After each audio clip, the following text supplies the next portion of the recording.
The sky above northern Arizona had turned the color of old iron by noon, heavy and low, pressing down on the pines like a hand determined to smother everything beneath it. December 1883 had arrived with teeth bared, bringing snow that didn't dance or drift, but fell straight down in thick, relentless curtains that swallowed sound and light alike. The wind was a living thing, cold and sharp, threading through the trees with a whistle that set every animal to ground and every bird to nest. I am Jacob Carter, 36 years old, built solid from years of splitting wood and wrestling fence posts into frozen earth.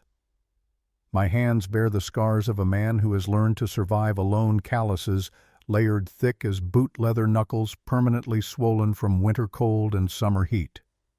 My face is weathered, lined deep around the eyes from squinting into too many sunrises, into too many memories I would rather forget.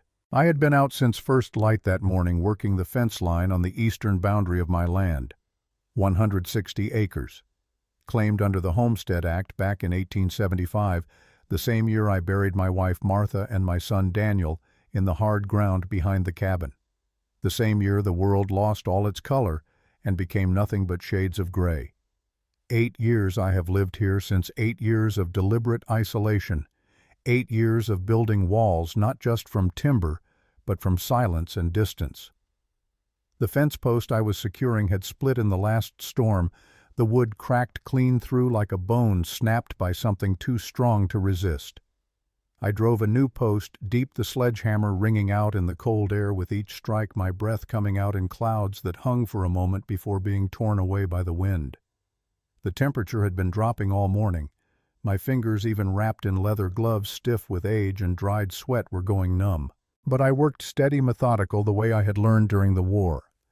During those 2 years from 1863 to 1865, when I was just 16 years old and thought I understood what dying meant. I was wrong then about death. I understood it better now. By the time I finished and started back toward the cabin, the snow was falling harder, the world narrowing down to just a few feet of visibility in any direction. I carried my tools over one shoulder, the Winchester rifle slung across the other, always loaded, always ready. A man alone this far from Flagstaff learned quickly that preparedness was the difference between living and dying. Bears came down from the high country when food got scarce. Wolves traveled in packs. And sometimes, though rarely men came, 2 men with worse intentions than any animal. I was 50 yards from the cabin when I heard it. A sound that didn't belong. Not the crack of a branch under snow weight, not the scurry of some creature seeking shelter. This was rhythmic, deliberate, the crunch of footsteps, uneven and struggling, coming from the direction of the northern ridge. My spine went rigid. My hand moved to the rifle without conscious thought, fingers finding the stock thumb, checking the hammer. I stopped walking and stood perfectly still, listening, watching the gray curtain of snow for movement. For several long seconds there was nothing. Then I saw it. A shape. Human. Moving slow, staggering, really weaving between the pines like something drunk or dying. Too small to be a man. The gait was wrong, unsteady, each step a visible effort even at this distance. My first thought was simple and cold. Trouble. No one came this far into the high country in December unless they were lost, desperate, or planning something ugly. I had no neighbors within 10 miles.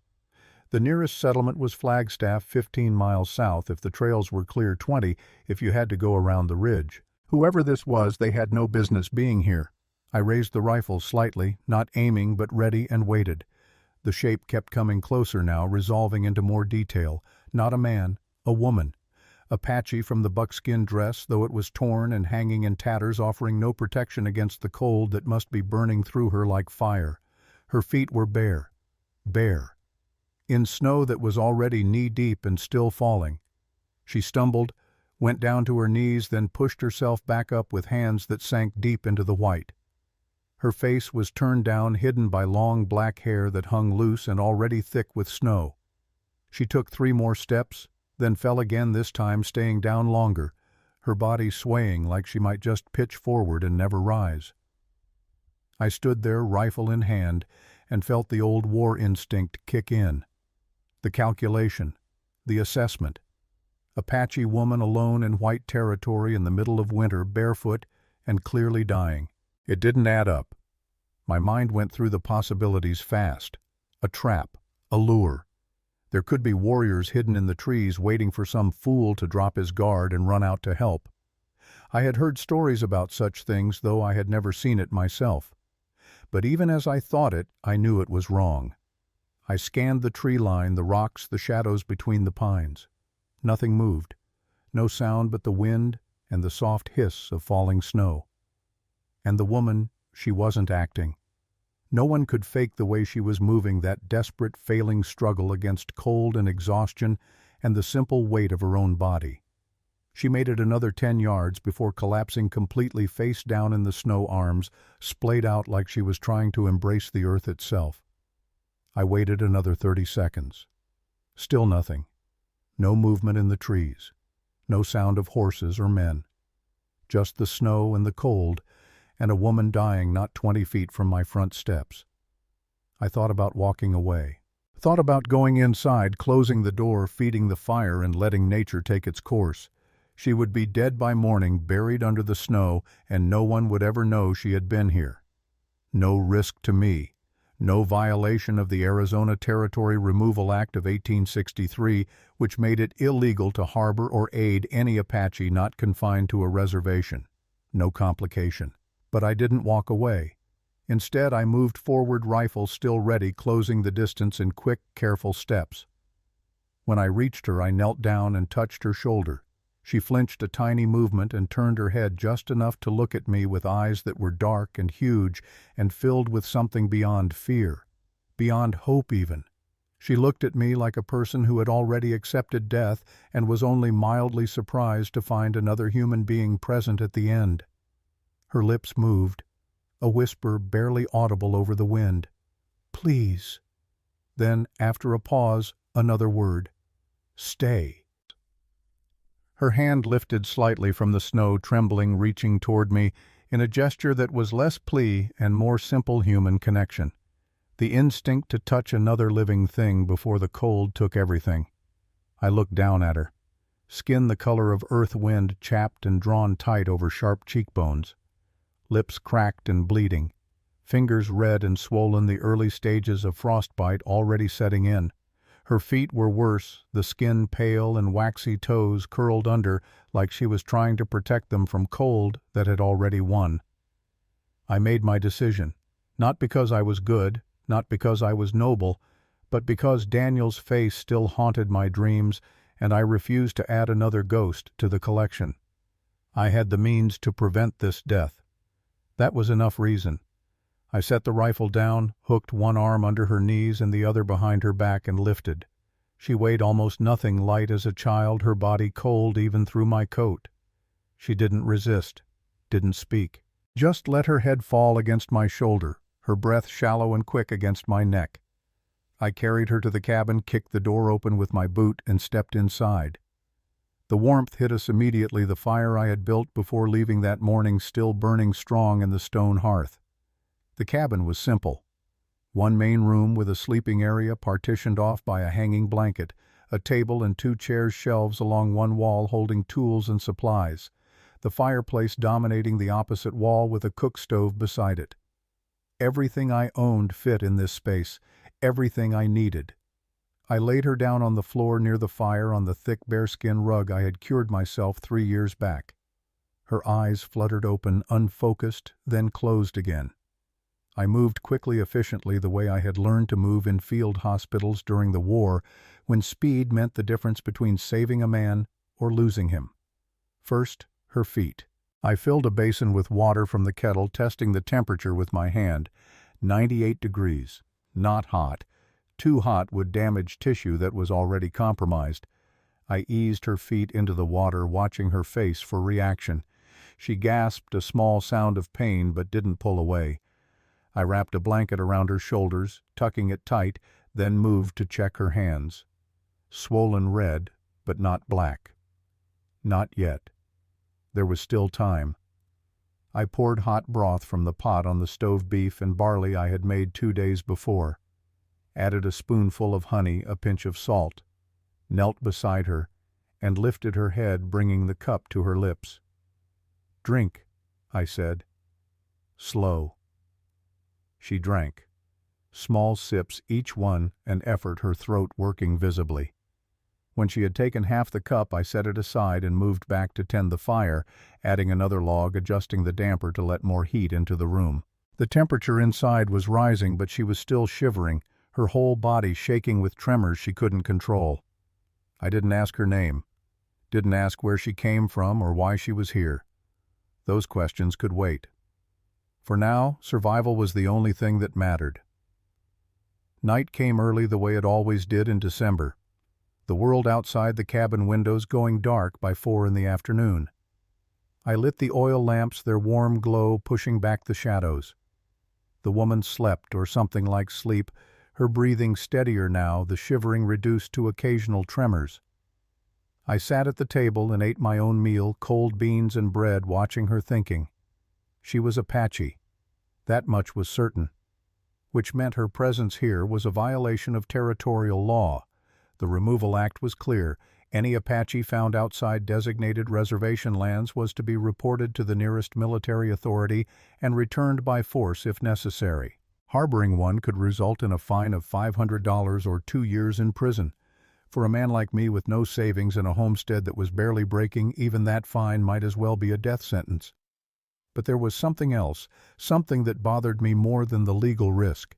Apache women didn't wander alone in winter. They didn't leave their people, their families, their protection. Not unless something had gone catastrophically wrong. I finished my meal and went to check on her again. Her color was better now, less gray, more of the natural brown of her skin showing through. I touched her forehead. Still cold but warming. I adjusted the blanket, making sure her feet stayed elevated above the basin, then returned to my chair. Sleep didn't come easy that night. I dozed in fits, waking every hour to check the fire, to listen for sounds outside, to make sure she was still breathing. Each time I looked at her, I asked myself the same question. What had I done? What trouble had I brought into my home, into my life? Dawn came slowly, the gray light seeping through the windows like water through cloth. I rose stiff and sore and started coffee on the stove. The smell of it filled the cabin, sharp and bitter and good. I was pouring my first cup when I heard movement behind me. I turned. She was awake. Sitting up now, the blanket wrapped around her shoulders, her eyes clear and fixed on me with an intensity that made me take a step back. She looked at the rifle on the wall, at the door, at me, measuring everything, calculating her situation with the quick intelligence of someone who had learned to assess danger and opportunity in the span of a heartbeat. "You speak English?" I asked. She nodded once, slowly. "What's your name?" A pause. Then, in a voice rough from cold and disuse, she said, "Ayanna." I nodded. "I'm Jacob. Jacob Carter." She didn't respond to that, just kept watching me. Waiting. "You want to tell me why you were dying in the snow?" Another pause, longer this time. Her hands tightened on the blanket, knuckles standing out white against the fabric. When she spoke, her words came slow and careful, each one weighted with meaning. "I was cast out. From my people. 3 days ago. They took my shoes. My belongings. They pushed me into the snow and told me the spirits would decide if I lived or died." I felt something cold settle in my stomach. "Cast out. Why?" Her eyes dropped to her hands. "I was wife to Chief Mongus for 4 years, but I gave him no children, so they said I was barren, useless. They exiled me." The name hit me like a fist. Chief Mongus. I knew that name. Every white settler within 100 miles knew it. Mongus was the leader of the Apache band that lived in the mountains 20 miles north of here. A man in his 60s, now a warrior in his youth, a leader who had negotiated an uneasy peace with the territorial government, but who still commanded respect and fear in equal measure. And this woman had been his wife. I set my coffee cup down carefully, my mind racing. If she was telling the truth, if she really had been Mongus's wife, then her presence here was more than just a legal problem. It was a potential powder keg. If the chief thought I had taken her, had stolen her, there would be war. Not the kind fought with lawyers and courts, but the kind fought with rifles and fire and death. "Does anyone know you're here?" I asked. She shook her head. "No, I walked south, away from the tribe. I didn't know where I was going. I just walked until I couldn't walk anymore." I believed her. I didn't know why, but I did. Maybe it was the way she said it, without self-pity, without drama. Just simple fact delivered in a flat, exhausted voice. I crossed to the window and looked out. Snow still falling, though lighter now. The world was white and silent and empty. No tracks but my own leading to the cabin. No sign of anyone else. For now, we were alone. But that wouldn't last. It never did. Someone would come eventually. A neighbor, a traveler, a sheriff. And when they did, there would be questions. Questions I didn't have good answers for. I turned back to face her. She was watching me, waiting for judgment, for rejection, for whatever came next. Her face was composed now, calm, but I could see the tension in her shoulders, the way her hands gripped the blanket, like it was the only thing keeping her tethered to this world.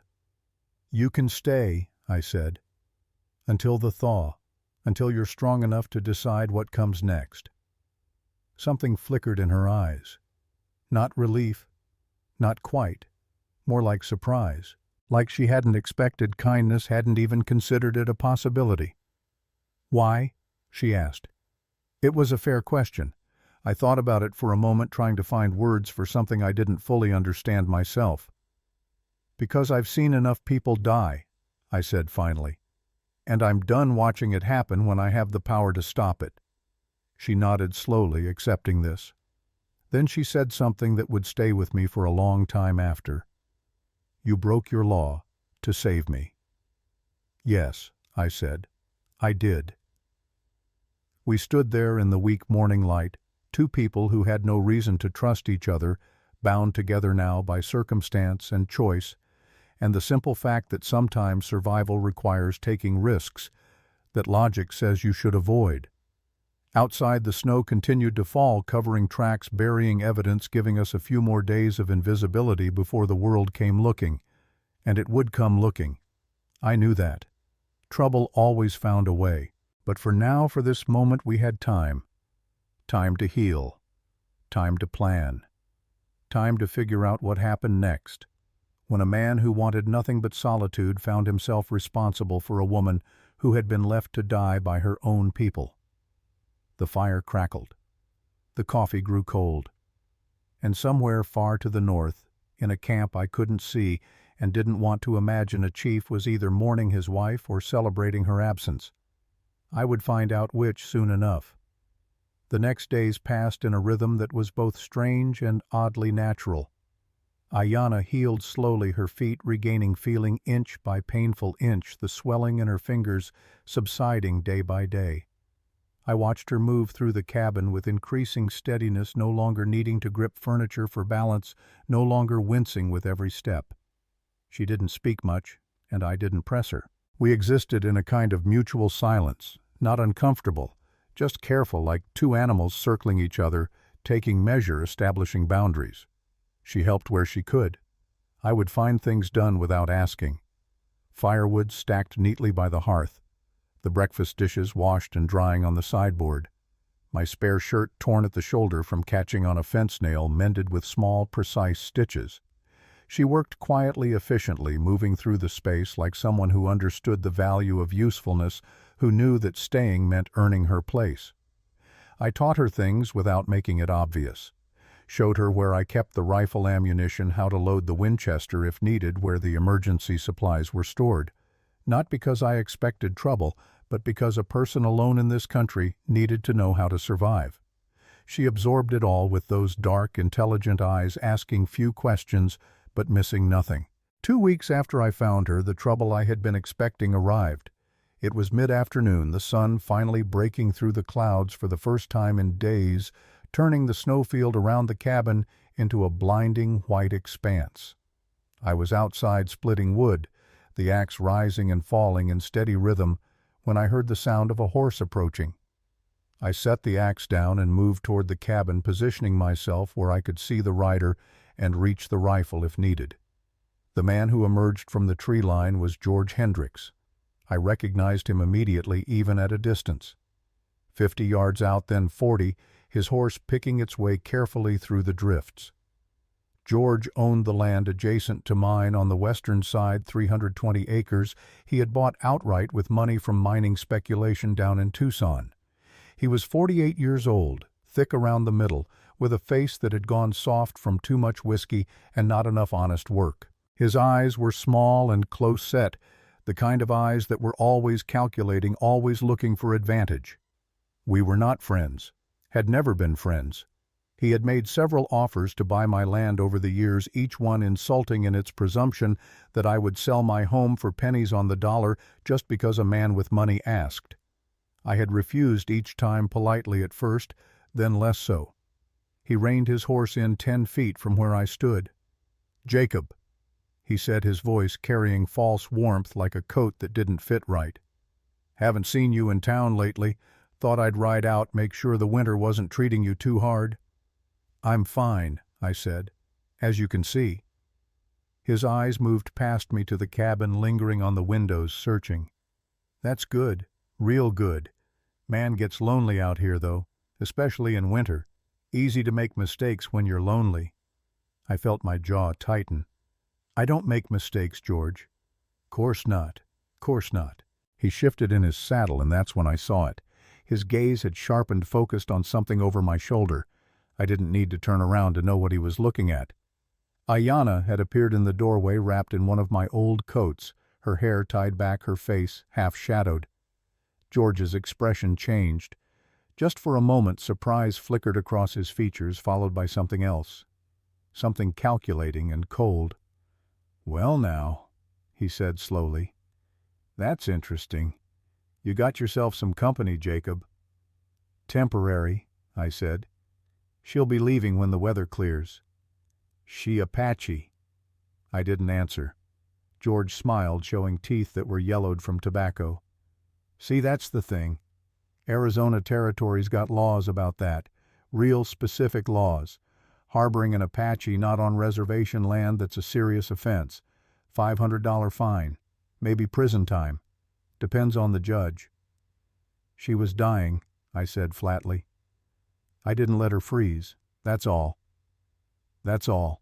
George repeated the words like he was tasting them, seeing how they felt. "Well, I suppose a man's got a right to be charitable. Long as it doesn't go on too long. Long as people don't start getting the wrong idea about what's happening out here. The only wrong idea would be thinking it's any of your business." His smile faded. "Everything on this mountain is my business, Jacob. I got a stake in this territory. Got investments. Got plans. Can't have those plans disrupted by some fool breaking the law because he gets sentimental about a squaw." My hand moved toward the rifle, leaning against the woodpile, not threatening, just ready. "You should leave now, George." He looked at me for a long moment, his small eyes hard and unblinking. Then he nodded slowly, gathering his reins. "I'll leave, but I'll be keeping an eye on things. And if I hear you're still keeping that woman past when the thaw comes, well, I'll have to do my civic duty. Report it to the proper authorities. You understand?" "I understand you perfectly." He turned his horse and started back toward the tree line, but paused after a few yards and looked back over his shoulder. "One more thing, Jacob. I'm still interested in buying this land. Willing to go $500 now. That's generous considering your situation. Think about it." Then he was gone, disappearing into the pines, leaving nothing but hoofprints in the snow and a cold knot of anger in my chest. I stood there for a full minute, watching the empty space where he had been, my mind working through implications and consequences. George Hendricks was not a man who made idle threats. If he said he would report me, he would, which meant I had maybe a month, 6 weeks at most, before the territorial authorities came knocking, before I had to make a decision about what happened next. Behind me, the cabin door opened. Ayana stepped out, moving carefully on feet that were still tender but healing. She crossed the snow and stood beside me, not touching, just present. "He will make trouble," she said. Not a question. "Yes. Because of me." "Because of his greed," I corrected. "He wants this land, has for years. Now he thinks he's found leverage." She was quiet for a moment, her breath forming small clouds in the cold air. Then she said, "I should leave, before he brings the law." I looked at her. Really looked.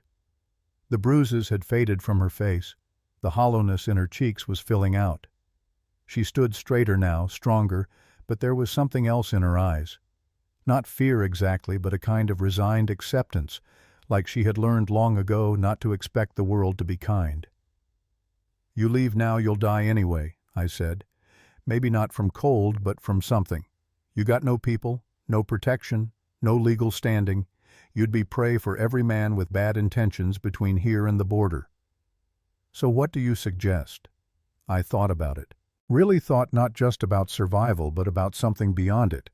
About what came after we made it through winter. About what a life could look like when you stopped running from the past and started building something new. "There might be a way," I said slowly. "A legal way. But it would require trust. On both sides."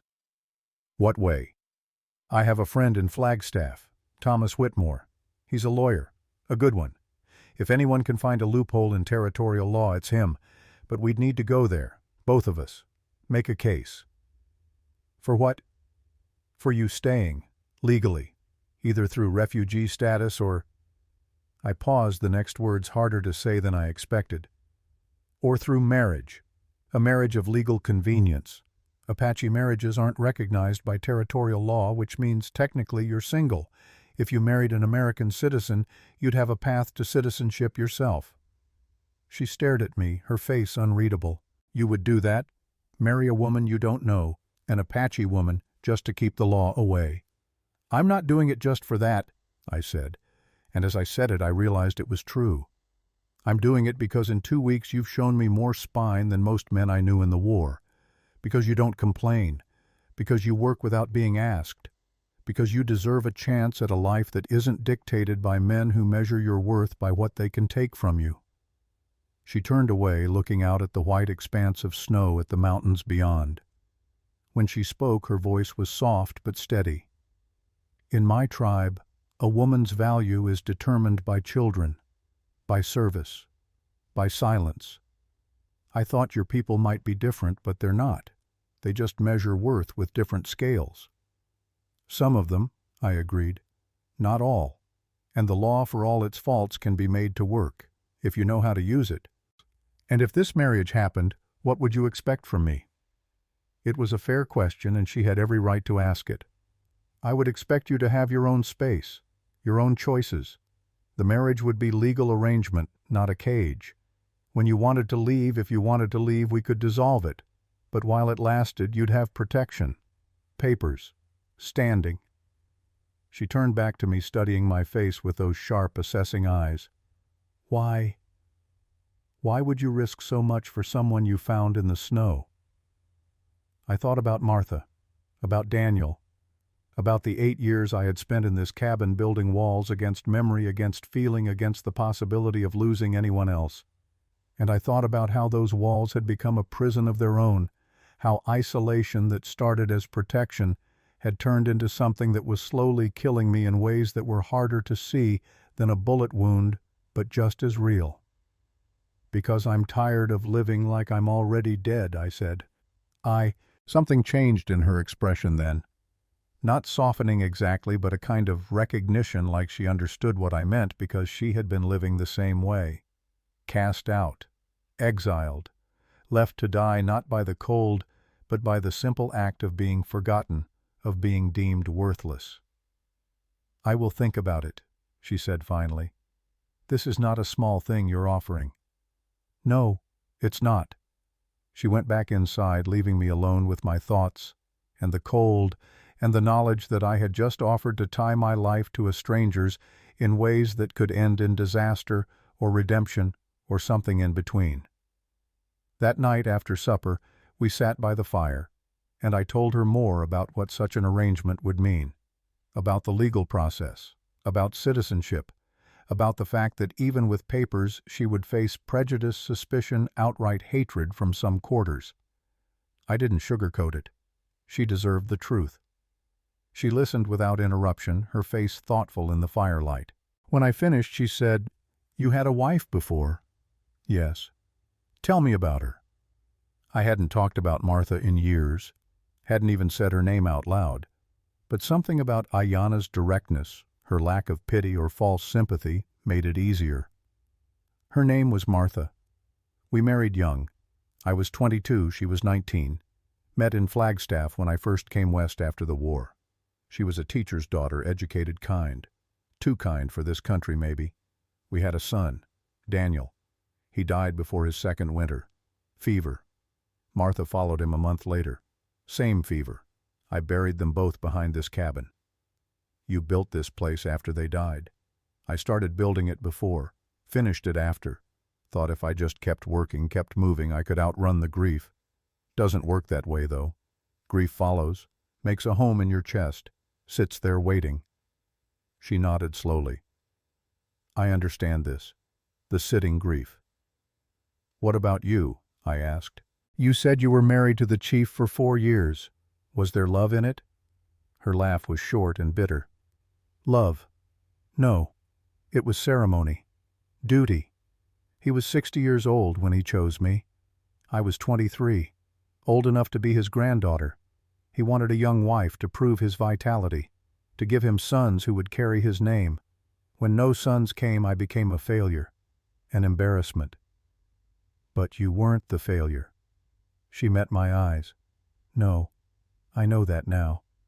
There was someone before, when I was 16, a boy my own age. We were together only briefly in secret. I became pregnant. My mother helped me hide it, but I lost the child early. So I know I can carry life.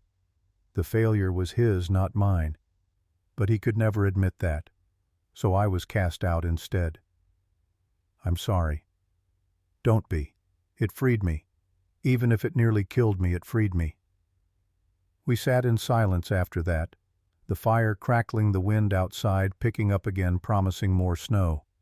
I thought about freedom and what it cost, about the different kinds of prisons people built, some made of wood and stone, others made of expectation and duty, and the crushing weight of other people's judgment. I will accept your offer, Ayanna said, finally breaking the silence. Not because I need saving, but because I choose to. There is a difference. Yes, I said. There is. When would we go to Flagstaff? Soon as the road's clear enough for travel. Probably late February, early March.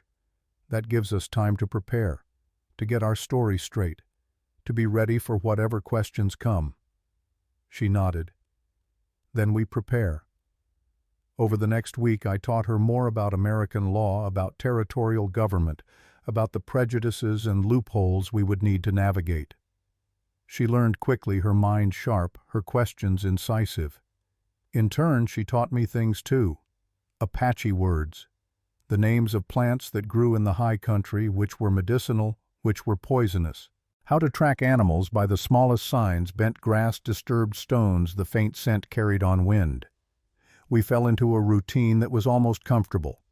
I would work outside, clearing snow, tending to the horses, maintaining fences. She would work inside, cooking, mending, organizing. In the evenings, we would sit by the fire and plan, going over every possible scenario, every question a judge might ask, every challenge we might face. One night, 10 days after George Hendricks's visit, we were sitting at the table going over documents. I would need my homestead deed proof of citizenship when she reached across and touched my hand. Just for a moment. Her fingers were warm from holding her coffee cup. Thank you, she said, for seeing me as more than what others said I was. I turned my hand over, letting her fingers rest in my palm. You did the same for me. I was dead before you came. Just didn't know it yet. She smiled, then a real smile, small but genuine. Then maybe we saved each other. Maybe we did. Outside, an owl called its voice lonely and haunting in the darkness. The snow had stopped, finally leaving the world crystalline and still. Inside, the fire burned steady, and for the first time in 8 years, I felt something other than the weight of grief and regret.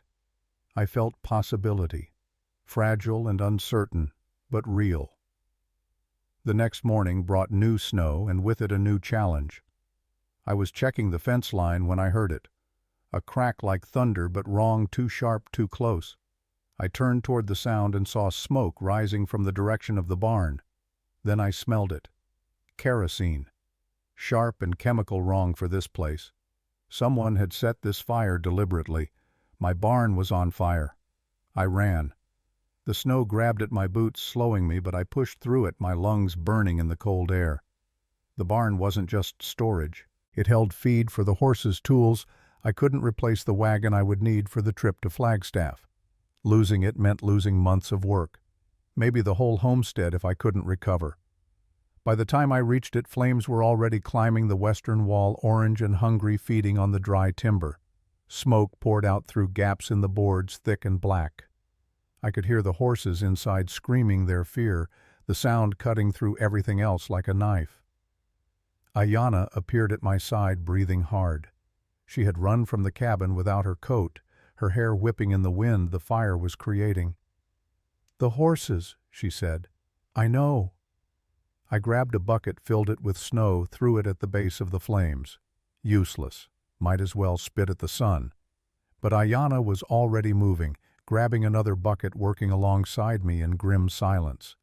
The heat was intense, pushing us back even as we tried to get close enough to make a difference. The barn door was blocked by flame. I ran to the side, found the small entrance I used for feeding, kicked it open. Smoke billowed out, choking, blinding. I pulled my shirt up over my mouth and nose and went in. The heat inside was enormous, alive, consuming the air faster than I could breathe it. I could barely see. My eyes watered. The horses were in their stalls, 2 of them a bay mare and a gray gelding, both panicking, rearing, trying to break through wood that was too strong for them. I got to the mare first, threw open the stall door, grabbed her halter. She fought me wild with terror, but I held on, dragged her toward the door, pushed her through into the snow outside. Back for the gelding. The smoke was worse now, the heat like standing next to a forge. I could hear timbers creaking overhead, the sound of wood giving way to flame. The gelding's stall was farther back. By the time I reached it, I was coughing so hard I could barely stand. Got the door open. The horse bolted past me, nearly knocked me down. I turned to follow. That's when the beam fell. It came from overhead, a massive piece of roof support burning along its length. I saw it for half a second, tried to dodge, wasn't fast enough. It caught me across the left shoulder, knocked me flat. The impact drove the air from my lungs. Pain exploded up my arm, white hot, searing. I tried to push up, couldn't. The beam was across my back, pinning me to the floor. Through the smoke and the roaring of flame, I heard my name, Ayanna. Then she was there beside me, her hands on the beam, trying to lift it. She couldn't. It was too heavy, and the fire was eating it, making it impossible to hold. "Go," I tried to say, but it came out as a cough, airless. She didn't go. Instead, she braced her legs, got her shoulder under one end of the beam, and lifted with everything she had. It moved, just inches, but enough. I rolled, pulled myself free, felt her grab my arm, haul me toward the door. We stumbled out together, fell into the snow, lay there gasping, while behind us the barn collapsed in on itself with a sound like the earth breaking open. For a long time neither of us moved. We just lay there watching the flames reach toward the sky, feeling the heat even at this distance. My shoulder was screaming pain. When I tried to move my left arm, something ground and shifted in a way that told me bones were involved. Broken or dislocated, I couldn't tell. Ayanna sat up first, turned to look at me. Her face was black with soot, her hands raw and blistered. "Can you stand?" "I think so." She helped me up. We made our way back to the cabin, moving slow, both of us damaged.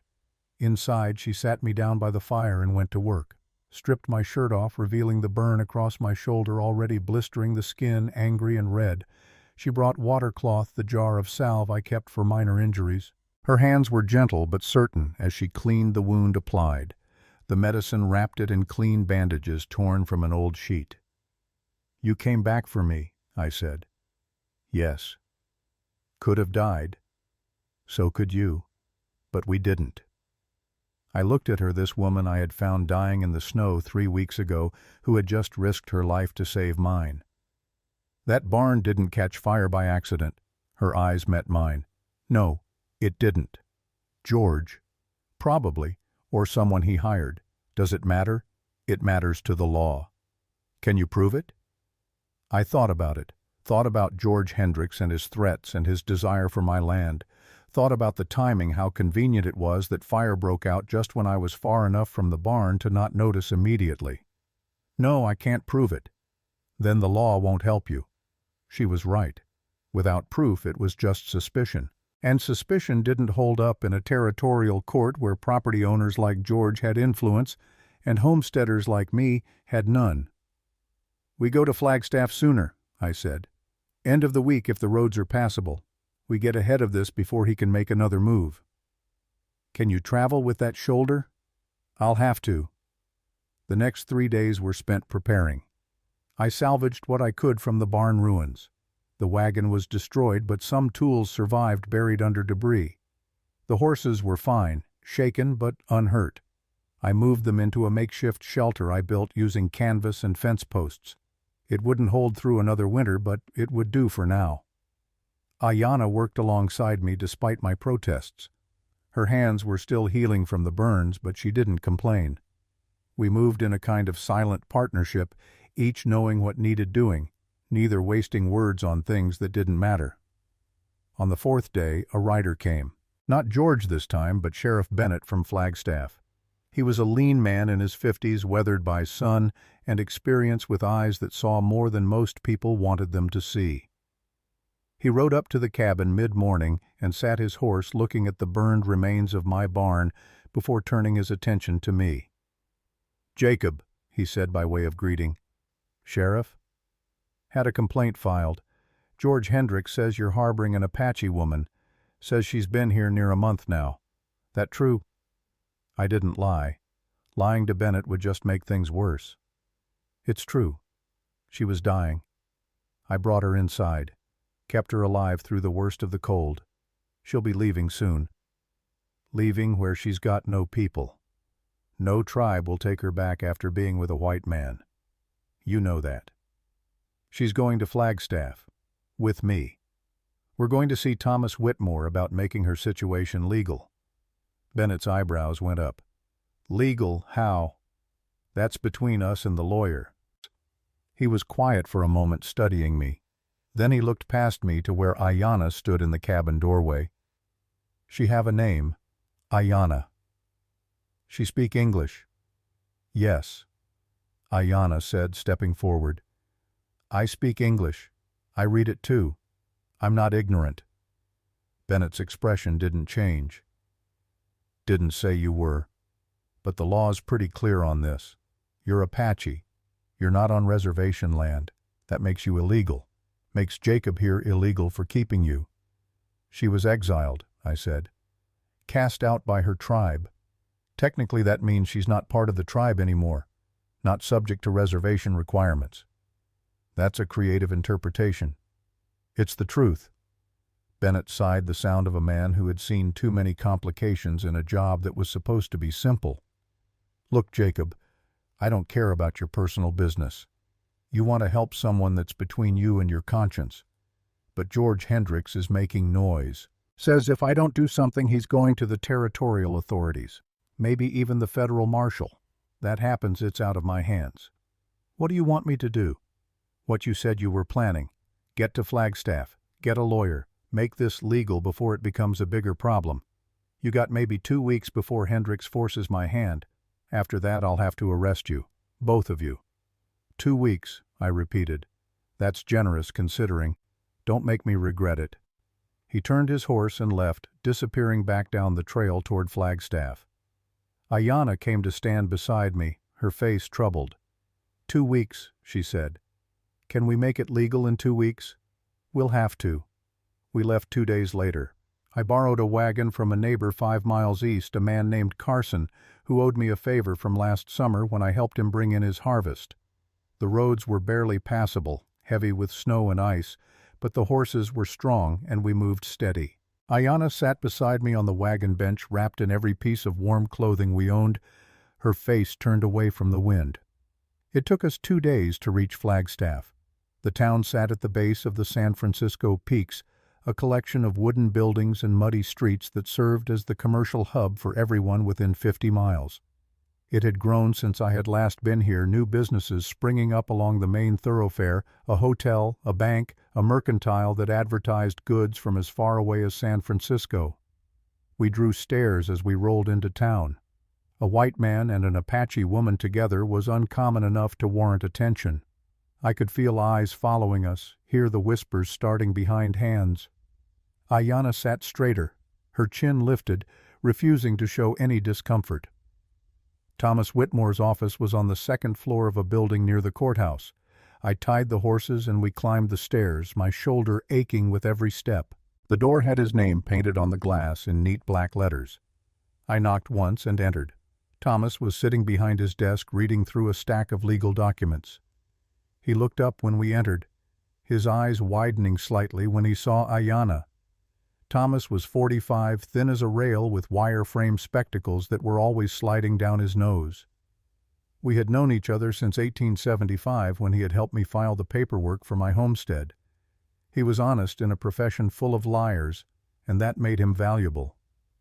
"Jacob," he said, standing, "wasn't expecting to see you until spring. Plans changed. I need your help." "I can see that." He looked at Ayanna. "And you are Ayanna."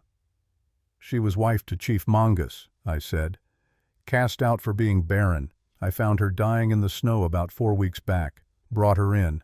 Now George Hendricks is threatening to have me arrested for harboring her unless I can make her presence legal." Thomas sat back down, slowly processing this. "That's complicated." "I know." "How complicated depends on what you want to accomplish. You want her to just have refugee status, or something more permanent?" I looked at Ayanna. We had discussed this during the journey, gone over every option. "Marriage," I said. "We want to get married. That gives her citizenship rights, legal standing, makes it harder for anyone to challenge her being here." Thomas removed his spectacles, cleaned them on his vest, put them back on. "Marriage. You understand what you're proposing? The scrutiny you'll face, the questions people will ask." "I understand." "And you?" He looked at Ayanna. "You understand that marrying a white man will cut you off from your people permanently? That you'll exist in a space between two worlds fully accepted by neither?" "I understand," Ayanna said. Her voice was steady. "I have already been cut off. This at least gives me a future." Thomas nodded slowly. "All right. Let me lay out what we're dealing with. Arizona territory doesn't recognize Apache marriages. As far as the law is concerned, Ayanna is single. That's good for us. It means there's no legal barrier to her marrying Jacob. The challenge is proving she's here legally, that she's not a fugitive from reservation land." "She was exiled," I said. "Her mother can testify to that." "Her mother is Apache. Her testimony won't carry weight in a territorial court. We need documentation, something from the tribal leadership, something in writing." Ayanna shook her head. "They won't give that. To acknowledge the exile is to acknowledge she existed. They want her forgotten. Then we need another approach." Thomas pulled out a legal pad, started making notes. "We file for refugee status first. Claim she was persecuted by her tribe, feared for her life, fled to seek protection. That's covered under the Federal Refugee Act of 1882. It's new law, not well tested, but it's there.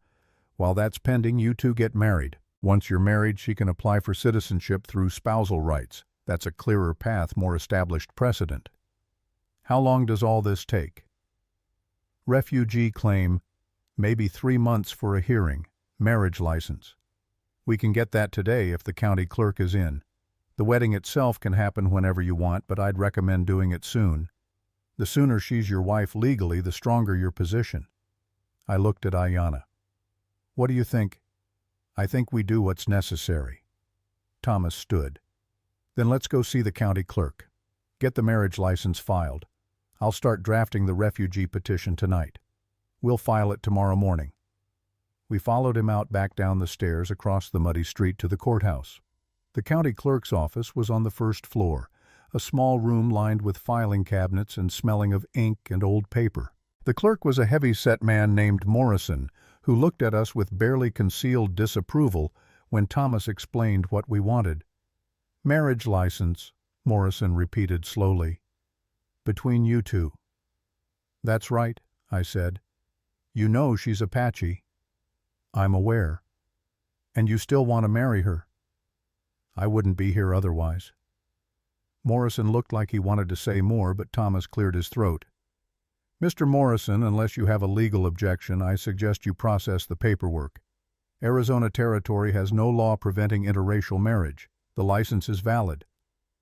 Morrison's jaw worked, but he pulled out the necessary forms. We filled them out together, Ayanna signing her name in careful letters she had practiced during our journey. The fee was $2. I paid it. Morrison stamped the forms with more force than necessary and handed me the license. "You got 3 months to use this before it expires," he said. "After that you'll need a new one." "We won't need 3 months," I said. Outside, Thomas turned to us. "You'll need a judge or minister to perform the ceremony. There's a circuit judge due in town in 2 weeks, but I wouldn't wait that long. Reverend Mitchell at the Presbyterian Church might do it. He's more open-minded than most." "We'll talk to him tomorrow," I said. "First, I need to find us a place to stay. Somewhere we can wait while this plays out. There's a boarding house on 3rd Street. Mrs. Patterson runs it. Tell her I sent you. She'll be fair." We found the boarding house as the sun was setting, painting the peaks red and gold. Mrs. Patterson was a widow in her 60s, stern-faced but not unkind. She looked at Ayanna for a long moment, then at me, then back to Ayanna. "Thomas Whitmore sent you?" she asked. "Yes, ma'am. He's a good man. Wouldn't send trouble my way." She stepped aside. "Room's $4 a week, includes breakfast. Supper's extra if you want it. No drinking, no fighting, no impropriety." "We'll be married tomorrow," I said. "Then there won't be any impropriety, will there?" She showed us to a room on the 2nd floor, small but clean, a bed, a washstand, a window that looked out over the street. "Supper's at 6 if you want it." We ate in the dining room with 3 other boarders, a traveling salesman, and 2 miners passing through. They stared at Ayanna but didn't speak to us. After supper we went back to our room and sat in the gathering darkness, too tired to light the lamp. "You can still change your mind," Ayanna said quietly. "About the marriage. There might be another way. There isn't another way. Not one that works fast enough. And I'm not changing my mind." "Why are you doing this?" "Really?" I thought about her question. Thought about the 8 years of isolation, of grief, of slowly becoming a ghost in my own life. Thought about how she had pulled me from that burning barn, how she had refused to leave when it would have been easier, how she worked without complaint and asked for nothing and met the world's judgment with a lifted chin and steady eyes. "Because you make me remember what it feels like to be alive," I said. She reached across the darkness and found my hand. Her fingers were warm despite the cold room. "Tomorrow, then. We make it legal." "Tomorrow," I agreed. Outside, the temperature was dropping. Snow would come again before morning. But inside this small room with her hand in mine, I felt something I hadn't felt in years. Not just possibility anymore. Something stronger. Something that felt dangerously close to hope. Morning came cold and clear, the sky a hard blue that promised no mercy. We rose early, washed in water that had frozen overnight in the basin, dressed in the best clothes we had. For me, that meant a clean shirt and the wool coat I saved for town. For Ayanna, it meant the dress she had sewn herself from fabric I had bought at the mercantile, simple brown cotton, but well made, the stitches small and even. She braided her hair in a single plait that hung down her back, tied it with a strip of leather. We walked to the Presbyterian Church just after 8. The building was white-clapboard with a small steeple sitting on a corner lot at the edge of town. Reverend Mitchell was inside arranging hymnals in the pews. He was a tall man, 60 or so, with white hair, and the kind of face that had seen hardship and come through it with kindness still intact. He looked up when we entered, took in the sight of us together, and nodded slowly like he had been expecting something unusual, but not quite this. "You're Jacob Carter," he said. "Thomas Whitmore sent word you might be coming." "Yes, sir." "And this is the woman you want to marry?" "Ayanna, yes." Mitchell set down the hymnals and came closer, studying us both. "I won't pretend this isn't unusual. I won't pretend there aren't people in this town who will condemn you for it. But Thomas says you have legal grounds, and more importantly, he says you're both entering into this with clear minds and honest hearts. That true?" "It is," I said. "Miss Ayanna, you understand what you're agreeing to. Marriage is a covenant before God.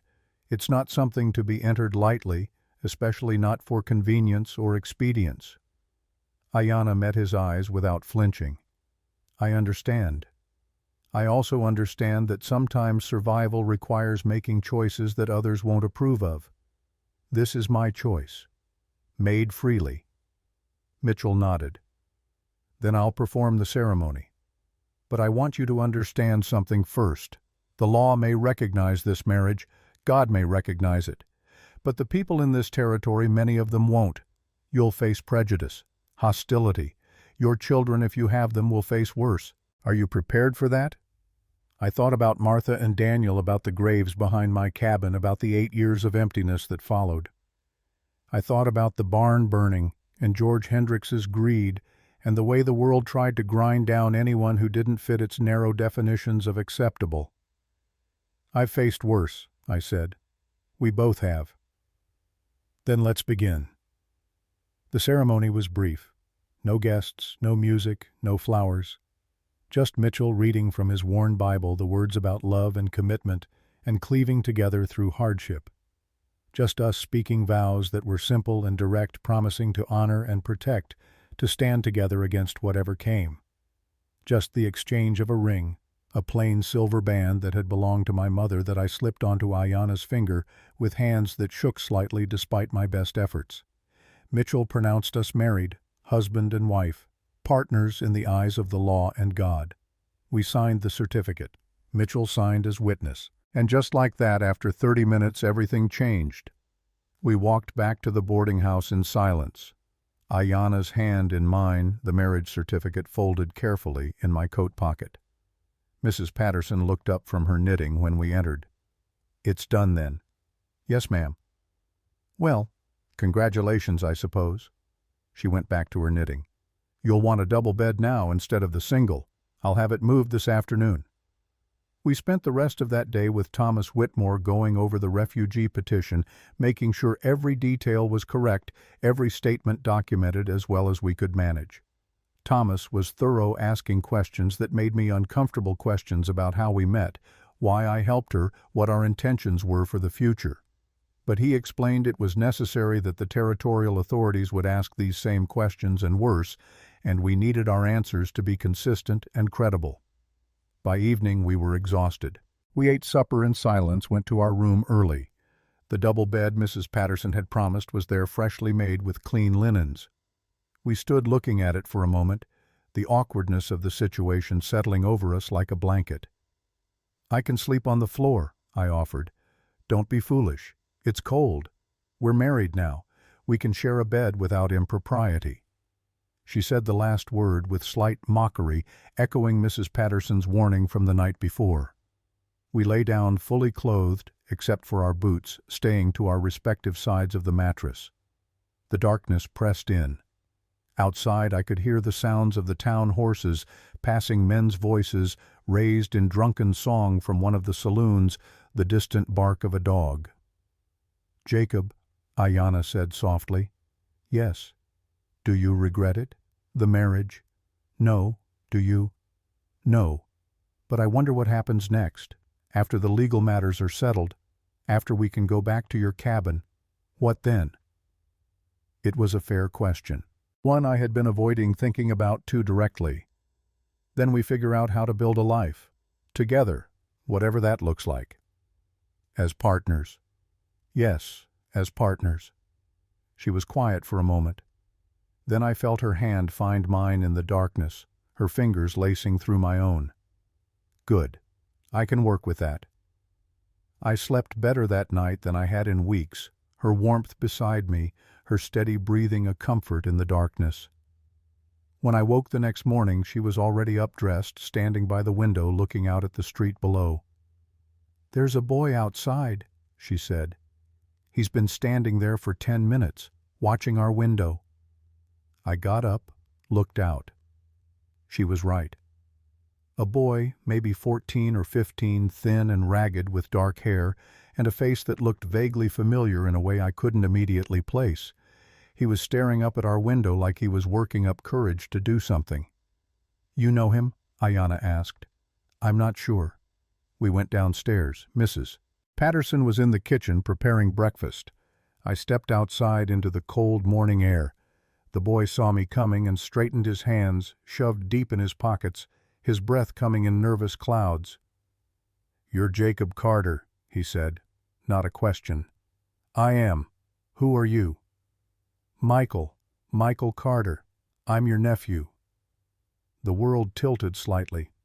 I stared at the boy, seeing it now, the resemblance I had missed at first.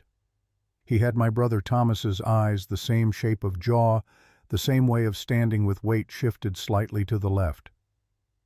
Thomas had died 4 years back in a mining accident down in Tucson. I had gotten a letter about it from his wife Elizabeth, brief and businesslike, informing me of the death and the funeral I was too far away to attend. "Thomas's boy," I said slowly. "Yes, sir. I know you probably didn't even know I existed. Pa never talked much about his family, and after he died, Ma tried to keep things together, but she got sick last year. Consumption. She died in November." "I'm sorry." "I was in an orphanage in Denver. They were going to apprentice me out to a factory. But I ran. Took me 6 weeks to get here. I thought maybe if I could find you, maybe you'd, I don't know, help." I looked at this boy, this blood relation I had never met, who had traveled 6 weeks through winter to find a man he knew only by name, who stood here now, cold and hungry, and trying hard not to show either asking for help in the same way Ayanna had asked by simply existing and hoping someone would see him as human. "Come inside," I said. "You need food." His face transformed relief washing over it like sunrise. "Yes, sir. Thank you." Mrs. Patterson looked up in surprise when I came back in with Michael. "Another one?" she asked. "My nephew. He'll need a room. And breakfast." "That'll be another $4 a week." I paid her. We sat Michael down at the dining table, and Mrs. Patterson brought food, eggs and bacon and bread with butter. The boy devoured the food with the desperate efficiency of someone who didn't know when the next meal would come. Ayanna sat across from him, watching with the same assessing gaze she turned on everything. "How old are you?" she asked. 14, almost 15. "You know how to work, how to earn your keep?" "Yes, ma'am. I'm not looking for charity. I can work. I'm strong. I learn fast." I believed him. There was something in his eyes, a determination that reminded me of myself at that age, fresh from the war, trying to prove I was worth keeping alive. "We're going back to my homestead when the legal business here is settled," I said. "Probably another week, maybe 2. You can come with us if you want. Work the land. I'll teach you what you need to know. But it's hard country, Michael. Hard work. No guarantees." "I don't need guarantees. I just need a chance." "Then you've got one." Thomas Whitmore raised his eyebrows when we showed up at his office later that morning with Michael in tow. "You're collecting strays now?" he asked, though his tone was more amused than critical. "Apparently. This is Michael Carter, my nephew. He'll be coming back to the homestead with us." Thomas studied Michael for a moment. "How old are you, son?" 14, sir." "And you've been in Denver?" "Yes, sir, at the Riverside Orphanage. But I left." "They know you left." Michael hesitated. "Probably by now. Yes, sir." Thomas sighed. That could complicate things. If they report you as a runaway, there could be questions about whether Jacob has legal right to keep you. Your father's dead, your mother's dead, that makes you a ward of the state unless someone claims guardianship. Can I do that? I asked. Claim guardianship. You can petition for it. Might take a few months. But given that you're blood family, and given that the alternative is sending him back to an orphanage in another territory, a judge would probably grant it. Then file whatever papers you need to file. Thomas made notes on his ever-present legal pad. This actually might help your case with Ayanna's refugee petition. Shows you're a man who takes responsibility for family, for people who need help. It's character evidence. Over the next few days, we settled into a routine. Michael proved himself useful immediately running errands for Thomas, helping me buy supplies for the journey back to the homestead chopping wood for Mrs. Patterson in exchange for reduced board. He was smart and hard-working, and more than that, he was hungry for connection, for family, for a place to belong. Ayanna took to him as well. I would find them sitting together in the boarding house parlor, her teaching him words in Apache, him teaching her things he had learned in Denver about factories and railroads and the modern world that was slowly encroaching on the territories.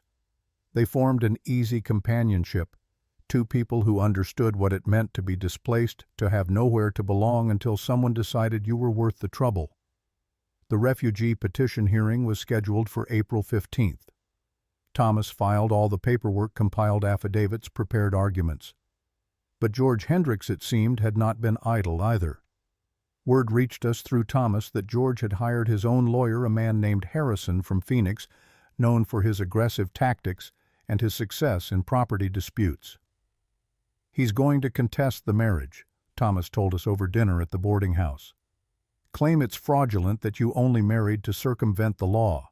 He's also claiming that you aided Apache raiders back in 1882, provided them with supplies and information. That's a lie, I said flatly. I was never near any Apache raiders. I know that, but he's got a witness, man named Bill Crenshaw, a drifter who claims he saw you trading with Apache warriors in the fall of that year. Where was I supposedly doing this? Near your homestead, October 1882. I thought back. October 1882. I had been working on expanding the barn that month, hadn't left the property for weeks. I can't prove I wasn't somewhere, Thomas. That's impossible. I know, which is why we need to discredit his witness. I've been digging into Crenshaw's background. Turns out he was in Texas during the fall of 1882 working cattle drives, got payroll records showing it. If he was in Texas, he couldn't have seen you in Arizona. Can you prove that in court? I can try, but Jacob, you need to understand what's happening here. George doesn't just want to discredit you. He wants to destroy you. Take your land, your reputation, everything. If he can get you convicted of aiding hostile Indians, that's a hanging offense. The words hung in the air like smoke. Ayanna's hand found mine under the table, squeezed tight. Then we fight, I said, with everything we have. The trial was set for April 15th at 10 in the morning. We arrived early, Thomas and his associate carrying boxes of documents and legal briefs. The courthouse was packed, word having spread through town about the unusual case. I saw faces I recognized, neighbors from the outlying homesteads, townspeople who had seen me over the years. Most looked curious. Some looked hostile. George Hendricks sat at the prosecutor's table with his lawyer Harrison, a sharp-faced man in an expensive suit. Judge Warren presided, a stern old man with a reputation for fairness, but no tolerance for nonsense. He called the court to order, and the trial began. Harrison opened with the statement designed to inflame. He painted me as a man who had violated territorial law by harboring a fugitive Apache, who had married her in a transparent attempt to evade justice, who had possibly even aided enemy Indians in their raids against settlers. He called Ayanna a woman of questionable character who had abandoned her people and attached herself to the first white man foolish enough to help her. I felt Ayanna stiffen beside me, but her face remained calm. Thomas's opening was quieter but more powerful. He spoke of humanitarian duty, of the obligation to help those in mortal danger. He spoke of Ayanna's exile, of how she had been cast out to die by her own people for failing to meet impossible expectations. He spoke of our marriage not as fraud, but as a genuine union between two people who had found common ground in shared loss and hardship. He spoke of Michael sitting in the front row, and how I had taken in my orphaned nephew without hesitation, proving my character as a man who accepted responsibility for family. Then came the witnesses. Harrison called George Hendricks first. George took the stand and lied smoothly, claiming he had seen me with Apache warriors, that he had heard shots and war cries coming from my property, that the whole territory knew I was sympathetic to the hostiles. Thomas cross-examined him carefully. "Mr. Hendricks, have you ever made an offer to purchase Mr. Carter's land?" "I might have mentioned I'd be willing to buy if he wanted to sell." "How many times have you made such offers?" George shifted. 3 or 4 times over the years." "And what was Mr. Carter's response?" "He declined." "Did that make you angry?" "I don't get angry over business." "Really?" "Because I have testimony from Sheriff Bennett that you told him, and I quote, 'Carter will sell to me one way or another, even if I have to ruin him first.' Did you say that, Mr. Hendricks?" George's face reddened. "I might have said something like that in frustration." "So you did threaten to ruin Mr. Carter? It was just talk? Was burning his barn just talk too?" "I don't know anything about any fire." "Of course you don't." Harrison called his star witness next. Bill Crenshaw took the stand, a weathered man in his 40s with the look of someone who had spent his life on the edges of things.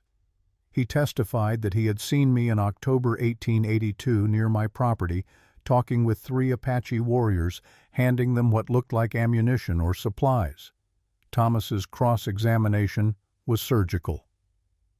"Mr. Crenshaw, where exactly were you in October 1882?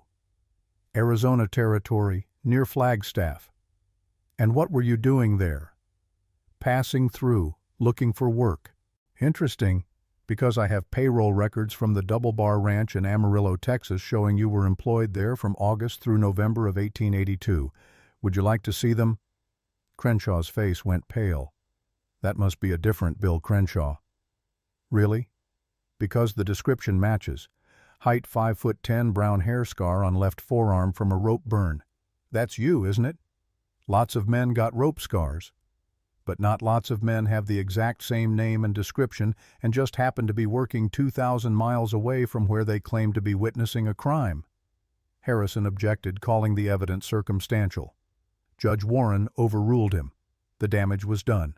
Crenshaw's credibility was shredded. Then it was our turn. Thomas called me to the stand first.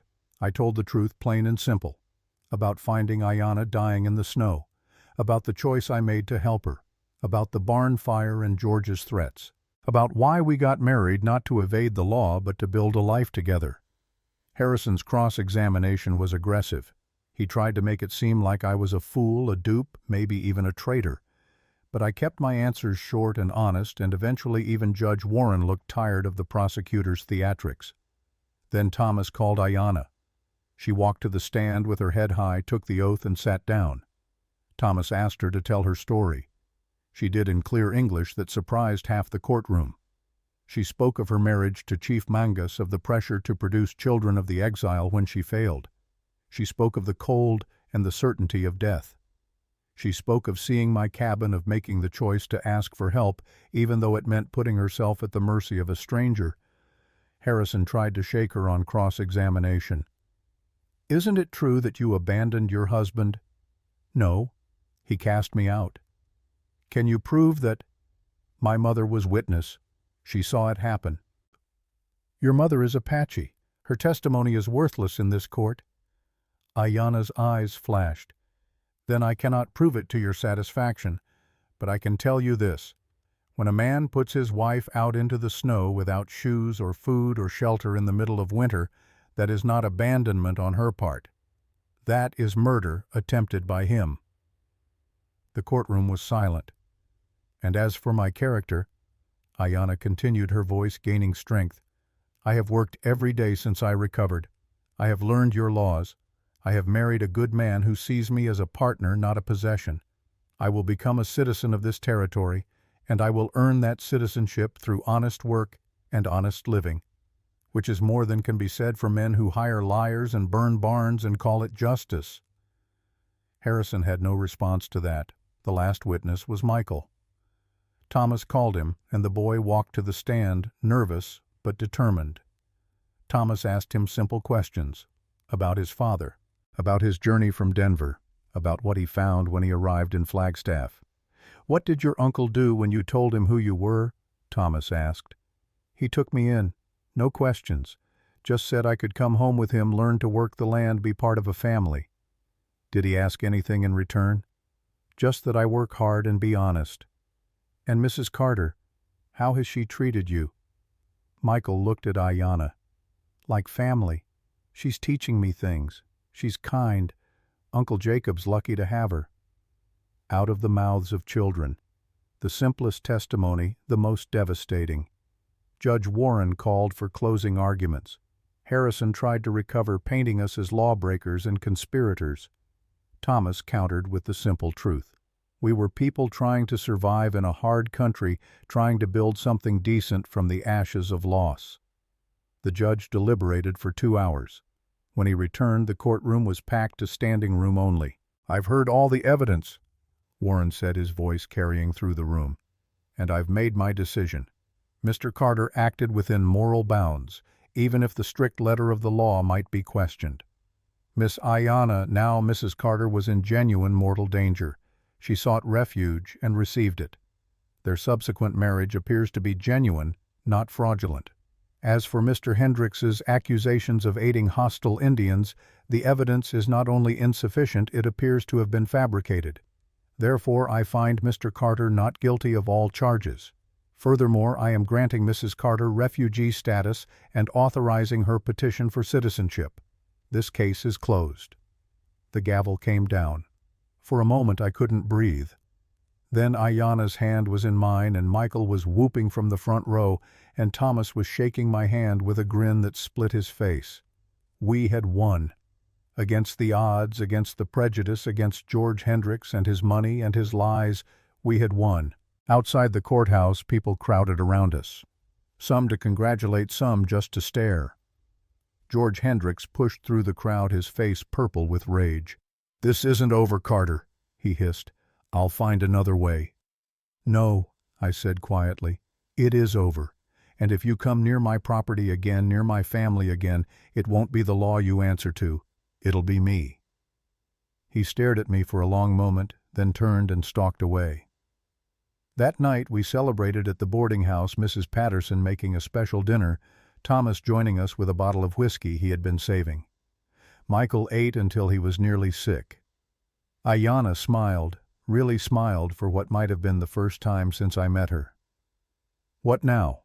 Thomas asked, raising his glass. "Now," I said, "we go home. We rebuild. We live." We clinked glasses. Outside, the last light was fading from the sky, but inside we had warmth and food, and something more valuable than either. We had each other. We had a future, and for the first time in 8 years that felt like enough. We left Flagstaff 3 days after the trial, the wagon loaded with supplies, and the weight of victory still fresh. Michael sat in the back, his legs dangling over the edge, watching the town disappear behind us. Ayanna sat beside me on the bench, her hand resting near mine, not quite touching, but close enough that I could feel her presence like warmth. The journey back took longer than the trip down. Spring runoff had turned the trails to mud in places, forcing us to take the high route around the ridge, adding hours to each day. But nobody complained. We were going home, and that made every difficulty bearable. We reached the homestead on the evening of the 4th day. The cabin looked smaller than I remembered, more weathered, the burned ruins of the barn a black scar on the landscape. But the horses were healthy in their makeshift shelter, and the land itself was waking up green, pushing through the last patches of snow, wildflowers starting to show color on the south-facing slopes. Michael jumped down from the wagon and stood looking around, taking it all in. "This is it. This is home. This is it. I said. "It's beautiful." Ayanna smiled at that, the kind of smile that said she understood what the boy was seeing. Not the roughness or the isolation, but the possibility, the space to become something. We spent the first week settling in, establishing routines. Michael took to the work like he had been born to it. I taught him how to repair fence posts, how to read the weather by the color of the sky and the behavior of animals, how to maintain tools so they would last through seasons of hard use. Ayanna taught him other things, which plants were edible and which would make you sick. How to track deer by the bent grass and disturbed earth. How to move quietly through the forest without disturbing what lived there. At night we would sit around the fire and plan. The barn needed to be rebuilt before next winter. The fence line on the eastern boundary was failing in 3 places. The roof of the cabin needed new shingles where the winter wind had torn them away. It was a long list, but having Michael's young strength and Ayanna's quick hands made it all seem possible. We were 2 weeks into this new rhythm when the first sign of trouble appeared. I was checking the fence line one morning when I found it. Fresh boot prints in the soft earth near the property boundary, not mine, not Michael's. Someone had been here recently, walking the perimeter, studying the land. The prints led south toward George Hendricks's property and disappeared into the rocks. I said nothing to Ayanna or Michael that day. No point in worrying them over something that might be nothing. But I started carrying the rifle with me everywhere, even for short trips to the well or the woodpile. And at night I slept light, listening for sounds that didn't belong. 3 days later Michael came running from the western pasture where he had been checking on the horses. His face was pale, his breath coming hard. "Uncle Jacob, you need to come see this." I followed him out. The horses were fine, grazing peacefully in the morning sun, but on the ground near the water trough was a dead coyote throat cut, arranged deliberately with its head pointing toward the cabin. Not a natural death, not a predator kill. A message.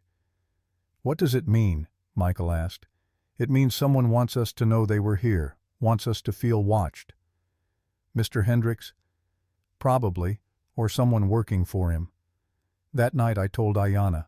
She listened without interruption, her face thoughtful in the firelight. "He lost in court," she said. "So now he tries fear." "Yes." "What will you do?" "Keep watch, keep the rifle loaded, make sure we're never all in one place at the same time.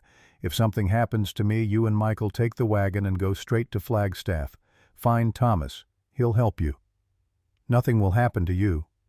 "You don't know that." "No, but I know I didn't survive exile and cold in a white man's court just to lose you to a coward who hides in shadows." Her certainty was almost enough to make me believe her. The attacks, when they came, were not direct. George was too smart for that. Instead, they were small cruelties designed to wear us down. A section of fence cut in the night, letting the horses wander into the forest where it took half a day to round them up. The vegetable garden Ayanna had started trampled the seedlings, destroyed. A snake dead and rotting left on the front step where Michael would find it first thing in the morning. Each incident was small. Each one alone could be dismissed as coincidence or bad luck. But taken together they formed a pattern of harassment, of pressure meant to make us afraid, meant to make us leave. We didn't leave. Instead, we became more careful, more vigilant. Michael started sleeping in the barn shelter with the horses, claiming he wanted to be closer to them, but really standing guard. Ayanna set snares around the property perimeter. Small alarms made of string and bells that would alert us if anyone approached. I divided each night into watches, taking the first shift myself, waking Michael for the second, both of us armed and ready. April moved into May. The harassment continued, but we held firm. Then on a night when the moon was dark and the wind was high, they came for the cabin itself. I woke to the smell of smoke, not the good smoke of a fire banked for the night, but the wrong smoke, the chemical stink of kerosene. I was moving before I was fully awake, rolling out of bed, grabbing the rifle, shaking Ayanna's shoulder. "Fire," I said. "Get up." She was awake instantly, that survival instinct that never fully slept. We could see it through the window, orange light flickering on the western wall, shadows dancing. Someone had poured kerosene on the outside of the cabin and set it alight. Michael, Ayanna said. He's in the barn. He's safe for now. We need to get out. The front door was already too hot to touch flames spreading up the frame. We went to the back window, the one I had boarded over years ago after it cracked. I tore the boards away with my hands, ignoring the splinters that drove into my palms, and pushed Ayanna through first. She landed in the snow that still lingered in the shadows, rolled, came up on her feet. I passed the rifle through, then squeezed through myself, feeling the heat at my back like something alive and hungry. Outside, the scene was chaos. The entire western wall of the cabin was engulfed flames, climbing toward the roof. In the firelight, I could see figures, 3 of them, standing near the tree line, watching their handiwork. One of them was George Hendricks. I recognized his bulk even at this distance. Michael came running from the barn carrying a bucket. I saw it start. I couldn't stop it. Not your fault, I said. Get back, stay with the horses. No, I'm helping. There was no time to argue. We formed a line, passing buckets from the well, throwing water at the base of the flames. It was futile. The cabin had been built 8 years ago from dry timber. It burned like it wanted to, like it had been waiting all this time for permission to return to ash. Ayanna was beside me, her face lit by flame, her hands moving without pause. We worked in desperate silence, knowing we were losing but unable to stop trying. The roof caught timbers cracking with sounds like gunshots. The front wall sagged inward, pulled by the weight of burning rafters. I thought about everything inside. The few possessions I had kept from my life with Martha. The legal documents Thomas had given us. The marriage certificate. All of it burning, turning to nothing, 8 years of solitary survival erased in less than an hour. Then I heard laughter. George Hendricks standing there in the tree line watching us fail, actually laughing. Something broke inside me. Not broke. Crystallized. Hardened into something cold and sharp and final. I dropped the bucket and walked toward him. Ayanna called my name, but I didn't stop. George saw me coming and his laughter died. His hand moved toward his belt where I could see a pistol holstered. I kept walking. "That's far enough, Carter," George said, his voice carrying across the space between us. "You come any closer and I'll shoot. Self-defense. You're threatening me. You burned my home. Prove it. You got any witnesses that'll hold up in court? Any evidence? All anyone will see is a cabin that caught fire. Happens all the time in this country." "You made a mistake, George." "What mistake is that?" "You came yourself. You couldn't resist watching. You needed to see it happen. That's evidence enough for me." I was close enough now that I could see his face clearly, the small eyes, the cruel satisfaction that was quickly turning to concern as he realized I wasn't stopping. His hand closed on the pistol grip. "I'm warning you," he said. Then Ayanna was there, moving fast and silent, like something that had learned to hunt in darkness. She came from the side where George couldn't see her, and by the time he registered her presence, she had his wrist twisting it in a way that made him cry out and drop the pistol. Michael appeared from the other direction, picking up the weapon, pointing it at George's 2 companions, who raised their hands immediately, wanting no part of whatever was about to happen. George stared at Ayanna, at the strength in her hands, at the absolute lack of fear in her eyes. You can't. I'm a property owner. I have rights." "So did I said. "Until you decided I didn't." Behind us, the cabin collapsed in on itself with a sound like the earth breaking. Sparks rose into the night sky, bright and short-lived. Everything I had built, everything I had hidden behind for 8 years gone. Sheriff Bennett arrived 2 hours later, brought by one of George's men who had ridden to Flagstaff in a panic when George didn't return. He found George sitting on the ground, hands tied, with Michael standing guard over him. Found the 2 other men similarly restrained. Found me and Ayanna and Michael standing in front of the smoking ruins of my cabin covered in soot and ash, exhausted but unbroken. Bennett looked at the scene, at George back at the cabin, and sighed the sigh of a man who had seen this coming and wished he had been wrong. "Someone want to tell me what happened here?" "They burned my cabin," I said. "I caught them. Made a citizen's arrest. You can take them now." "George, is that true?" "They attacked me, tied me up. You need to arrest them, Bennett." "Did you burn his cabin?" There's no proof they can't. Did you burn his cabin? Bennett's voice was harder now, the voice of a man who had run out of patience for lies. George's shoulders sagged. It was just supposed to scare them, make them leave. The land should be mine. I had first claim. I was here before him. First claim means nothing if you didn't file. Carter filed. Carter proved up his homestead. The land is legally his. And now you've committed arson. That's a serious crime, George. Serious enough that you're looking at prison time. Prison, I'm a prominent citizen. I have property. I have standing. You have a trial coming, and unless I miss my guess, you're going to lose this one worse than the last one. Bennett called to his deputy, who had ridden up behind him. Take them to Flagstaff. All three. Lock them up. I'll file charges in the morning. They loaded George and his men onto horses and took them away. Bennett stayed behind, looking at the ruins at us. You folks all right? We're alive, I said. That's something. Cabin can be rebuilt. Yes, it can. You need a place to stay until then. Mrs. Patterson's boarding house is still available. We'll manage here. We've got the barn shelter. It'll do for now. Bennett nodded. You're a stubborn man, Carter. But I suppose that's what it takes to survive in this country. He mounted his horse. I'll make sure Hendricks stays locked up until trial. Can't promise what a judge will do, but burning a man's home, that's not something they take lightly. After he left, we stood in the growing dawn light looking at what remained. The stone hearth stood intact, blackened but solid. The well was untouched. The barn shelter was fine. The land itself was unchanged, still green, still waking to spring. Michael broke the silence. What do we do now? I looked at Ayanna. She looked at me. And I saw in her eyes the same thing I felt. Not defeat, not despair. Something harder. Something that had survived exile and cold and legal battles, and now this. Something that refused to be broken. Now we rebuild, Ayanna said. Her voice was steady, strong. We rebuild better, stronger. We make this place ours in a way it never was before. All of ours, Michael added. Yes, I said. All of ours.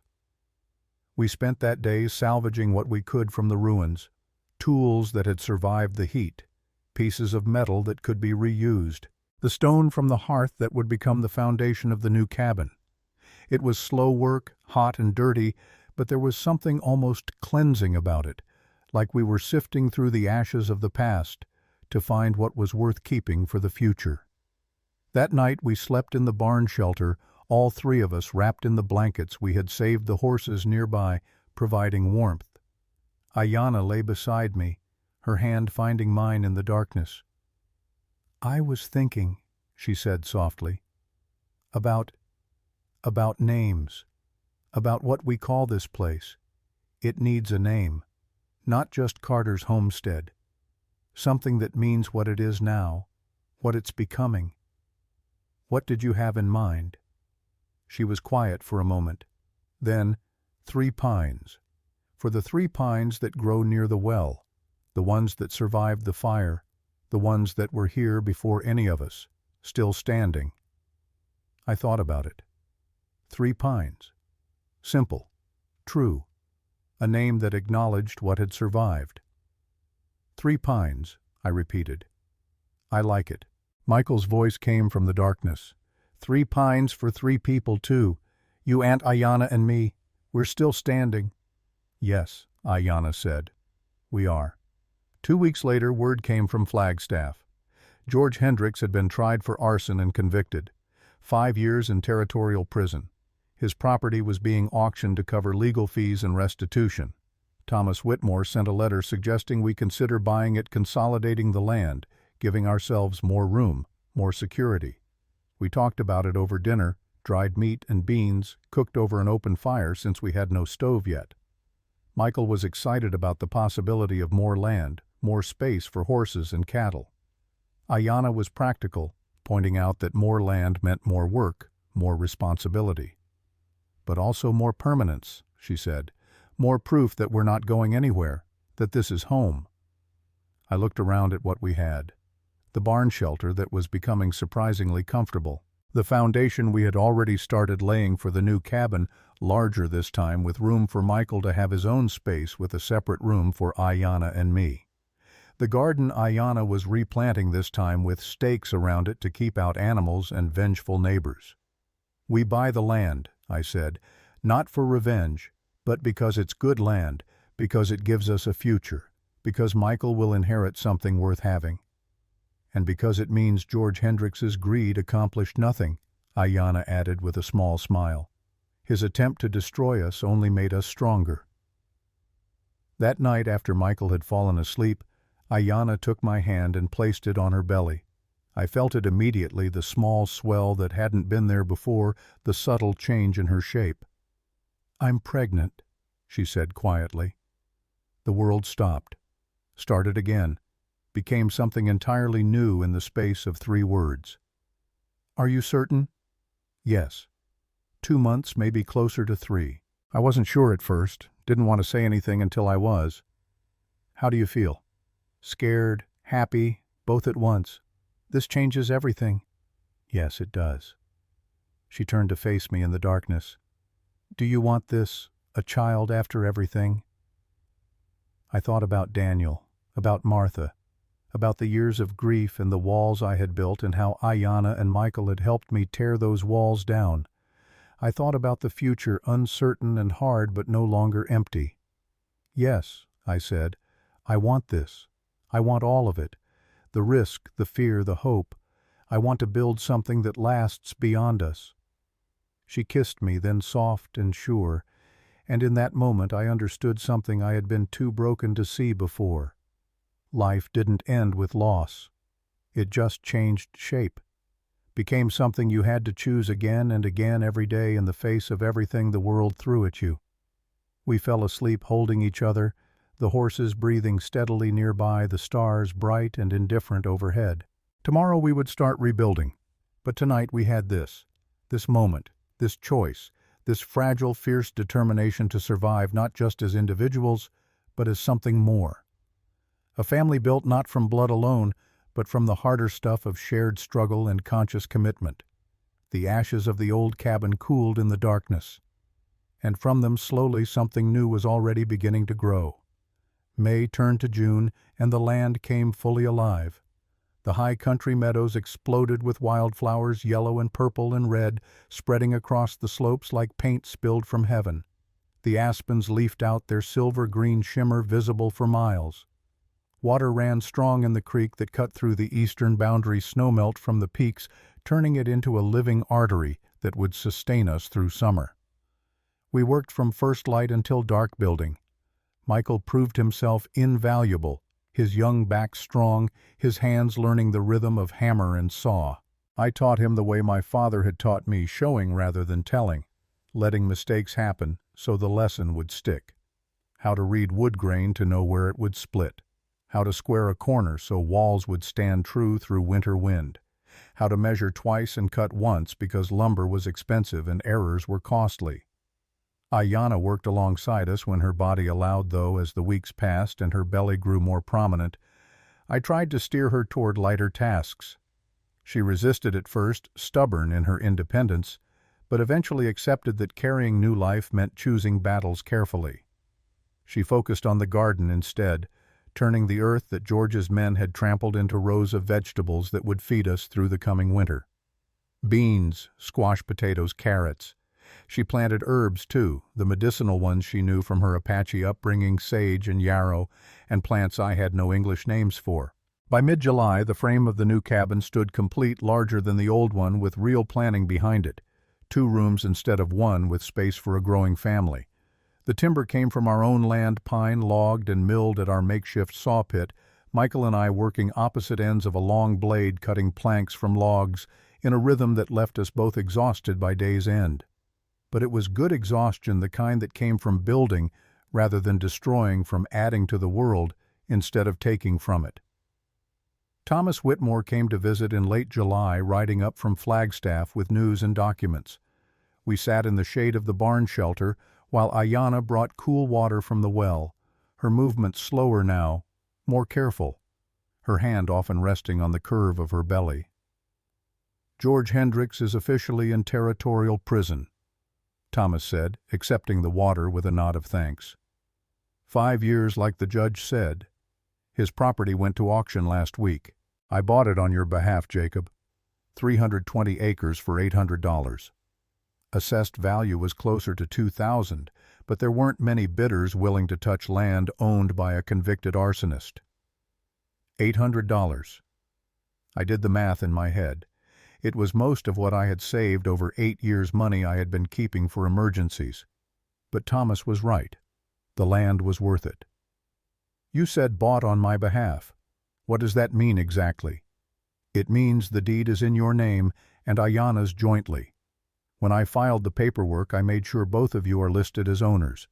That way, if something happens to you, she inherits automatically. No court battles, no questions about legitimacy. The land stays in the family." "Family?"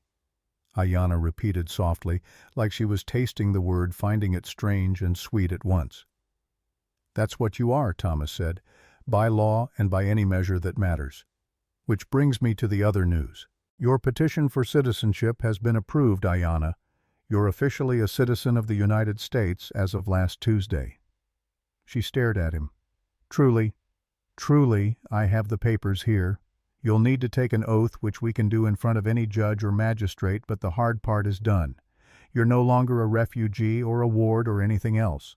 You're a citizen with all the rights that entails, including the right to own property, to vote, to be protected under law. Ayanna looked down at her hands, at the silver ring I had placed on her finger back in the Presbyterian church. When she looked up again, her eyes were bright with something that might have been tears, though she wouldn't let them fall. "My mother should know," she said, "that I'm not just alive, that I'm free, truly free." "We can get word to her," I said. "Through the trading post. Someone will carry the message." "I want to do more than that. I want her to see." Ayanna touched her belly. "I want her to know about this child, to know that her daughter has a future." Thomas cleared his throat. "That might be complicated. Going near Apache territory, even with good intentions, could be seen as provocative. And with you being this far along." He gestured at her pregnancy. "The risk." "I'm not suggesting we go to the reservation," Ayanna said. "But there's a trading post at Canyon Diablo on the edge of Navajo country. Apache women sometimes go there to trade. My mother used to go twice a year. If we left a message there, a token she would recognize, someone might bring it to her."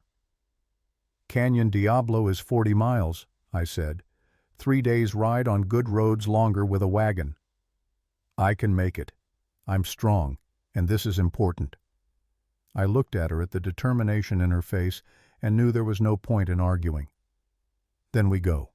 But we wait until after the cabin is finished and roofed. I won't leave Michael here alone without proper shelter. And we go prepared with supplies and weapons in case of trouble." Thomas stayed 2 more days, helping with the cabin construction and regaling Michael with stories about the territorial legislature and the railroad coming through northern Arizona, and all the ways the modern world was pushing into the old spaces. On the morning he left, he pulled me aside. "You're building something good here, Jacob. Something that matters. Don't let anyone take it from you." "I don't plan to." "Good. Because there are still people who don't approve, who think what you and Ayanna have is wrong or unnatural or against God's plan. Don't give them ammunition. Keep your head down, work hard, and let your life be the argument against their prejudice. We're just trying to survive, Thomas, that's all." "That's exactly what I mean. Survival is victory. Every day you 3 wake up here together, building this life that's a win against everyone who said it couldn't be done." By mid-August, the cabin was finished enough to move into. The roof was shingled, the windows fitted, the door hung on strong hinges.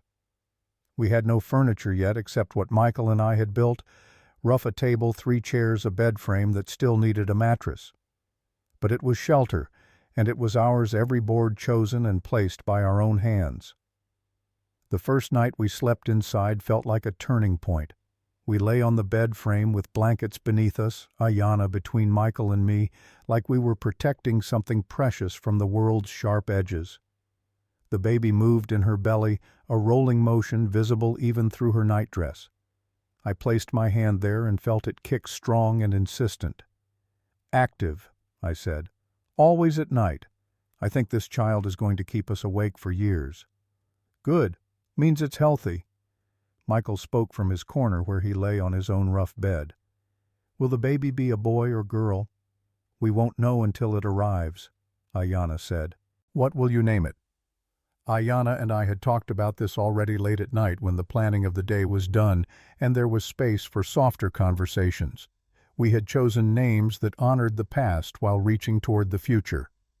"If it's a girl," Ayanna said, "we'll name her Sarah, after Jacob's first wife. She deserves to be remembered." "And if it's a boy?" Michael asked. "Daniel," I said, "after my first son, and Thomas for Jacob's brother. Your father, Michael. Daniel Thomas Carter." The boy was quiet for a moment, then voice thick with emotion. "Pa would have liked that. He would have liked all of this." "Sleep now," Ayanna said gently. "Tomorrow we start on the barn. Real one this time, not just a shelter." But Michael was already asleep, his breathing evening out into the steady rhythm of the young and exhausted. I pulled Ayanna closer, careful of her belly, and we lay there listening to the night sounds through the open window. Crickets and owls and the distant howl of a coyote that might have been the same one whose dead body had served as George's warning months ago. "Are you happy?" I asked. "Yes." "Are you more than I thought possible? After Martha and Daniel, I didn't think I'd ever feel this again. Didn't think I deserved to. We all deserve it. The hard part is letting ourselves have it." 2 weeks later, we made the journey to Canyon Diablo. The trading post was exactly as Ayanna had described, a rough collection of buildings at the edge of the desert where 3 territories met, and the law was more suggestion than mandate. We arrived in late afternoon, the wagon loaded with furs and dried meat to trade, though that wasn't really why we had come. The trader was a hard-eyed man named Jensen, who had been dealing with Indians and settlers both for 20 years. He looked at Ayanna, at me, at the visible swell of pregnancy, and asked no questions beyond what we wanted to trade. When the business was concluded, Ayanna reached into her bag and pulled out the silver bracelet her mother had given her that night we went back for the affidavit. "I want to leave this here," she said, "with a message. If an Apache woman comes, older medicine woman named Nyalnish, tell her Ayanna is alive. Ayanna is free. Ayanna will have a child in the autumn. Tell her 3 Pines welcomes her if she wishes to come." Jensen took the bracelet, examined it, nodded slowly. "I know Nyalnish. She comes twice a year like clockwork. Fall and spring. She's due any week now. I'll give her the message. And the bracelet. She'll know what it means. I'll make sure she gets it." We stayed that night at the trading post, sleeping in the wagon under stars so bright they looked close enough to touch. Ayanna lay against me, her back to my chest, my hand on her belly, feeling the baby move and settle, like it was already restless for the world beyond the womb. "What if she doesn't come?" Ayanna asked quietly. "Then you did what you could. You reached out. You offered the bridge. If she doesn't cross it, that's her choice, not your failure. I want my child to know both sides of its blood, Apache and white, to not have to choose between them. Then we'll teach that. We'll make sure this child knows where it comes from, all of it, the good and the difficult. That's the best we can do." The journey back to 3 Pines took 4 days, the wagon heavy with supplies purchased at the trading post. Flour and sugar and coffee luxuries we had done without for months. Cloth for sewing baby clothes. A small iron stove that would fit in the cabin, providing heat and cooking surface through the coming winter. We traveled slow, careful of Ayanna's condition, stopping often to rest. Michael met us on the trail 1/2 a mile from the cabin, riding one of the horses at a gallop, his face alight with news. "Uncle Jacob, Aunt Ayanna, you have to come quick. There's someone at the cabin." My hand went to the rifle. "Who?" "An old Apache woman. She was just standing there when I came back from checking the fence line. She said she's waiting for Ayanna. Ayanna's eyes went wide. My mother. She came. We urged the horses faster, the wagon rattling over the rough trail. As we crested the last rise, I saw her standing near the new cabin, an old woman in traditional dress with gray hair and a face carved by decades of sun and hardship. She turned when she heard us approach, and I saw Ayanna's features reflected there, the same high cheekbones, the same direct gaze. Ayanna climbed down from the wagon before I could stop her moving as fast as her pregnant body allowed. The two women met halfway, embracing, speaking in rapid Apache that I couldn't follow, but whose meaning was clear in every gesture. Tears, laughter, hands touching faces, like making sure the other was real. I stayed back, giving them space while Michael brought the horses to the barn. Eventually, Ayanna turned and beckoned me over. Mother, this is Jacob, my husband. Nalnish studied me with eyes that missed nothing. You are the one who saved my daughter. She saved herself. I just gave her a place to do it. You married her, gave her your name, protected her in your white man's court. Yes. Why, you could have let her die. Many would have. It was the same question everyone asked in different ways. Why help? Why risk? Why care? I gave her the same answer I had given in court, the only answer that was true. Because I'd seen enough death, and because your daughter deserved better than what she was given. Nalnish nodded slowly. You have honor. And you? She turned to Ayanna, placing both hands on her daughter's belly. You carry life. The spirits were not wrong. You were never barren. It was Mangas. I knew it always. He is dead now.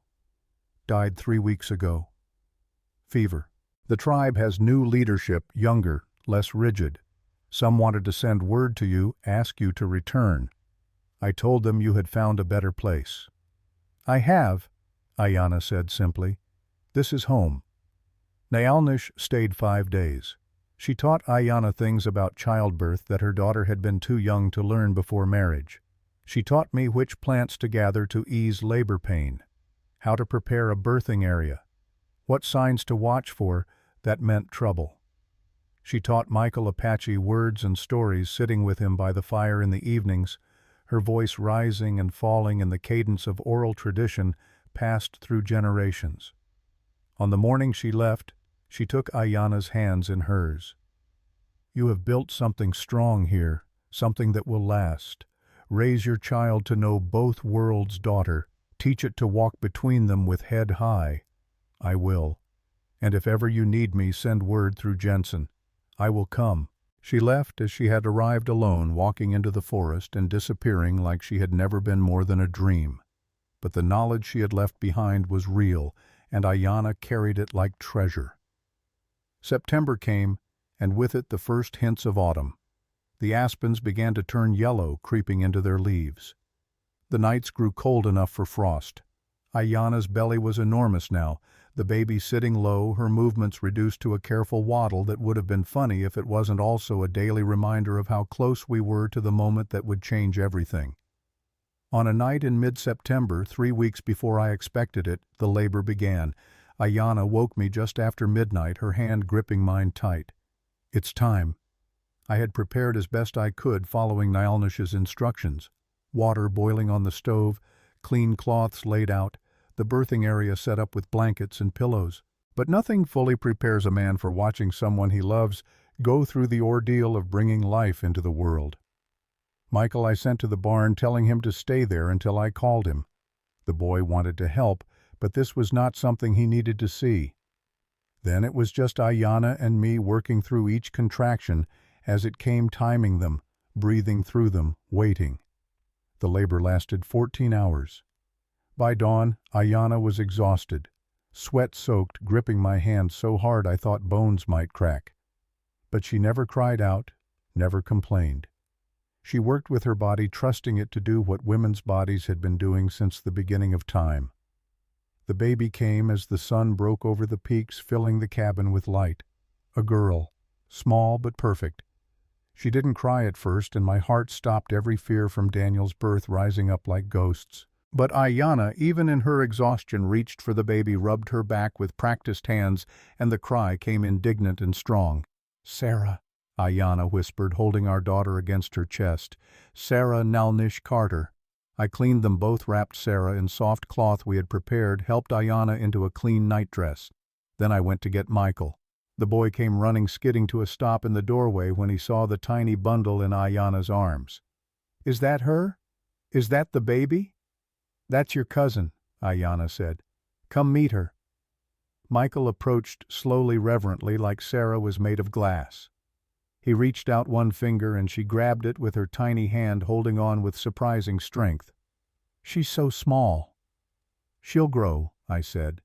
"With time and care and love, she'll grow strong." The first weeks were hard in the way that all first weeks with a newborn are hard. Sleep became a distant memory, snatched in brief intervals between feedings. But there was joy, too, in watching Sarah's eyes focus and track, in seeing her respond to voices and touch in the way she fit perfectly in the crook of my arm, like she had been designed specifically for that space.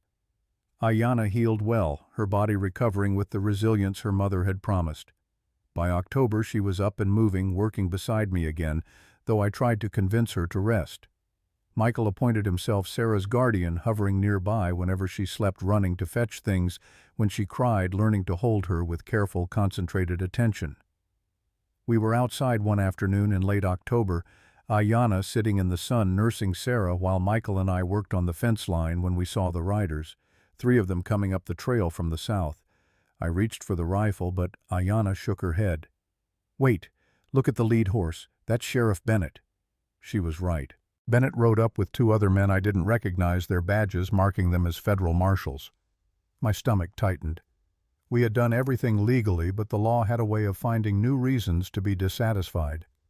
Bennett dismounted, tipped his hat to Ayanna. "Mrs. Carter, Jacob, congratulations on the baby. Heard you had a girl." "Word travels," I said carefully. "Always does. These gentlemen are Marshals Keene and Dobbs out of the Territorial Office in Phoenix. They wanted to meet you both, verify some things for their records." The older Marshal Keene stepped forward. He had gray in his beard and the weathered look of a man who had spent decades enforcing law in places that barely acknowledged it existed. "Mr. and Mrs. Carter, we've been reviewing the records from your case earlier this year, the refugee petition, the marriage, the trial with George Hendricks. Everything appears to be in order, but we like to confirm these things in person when the situation is, shall we say, unusual."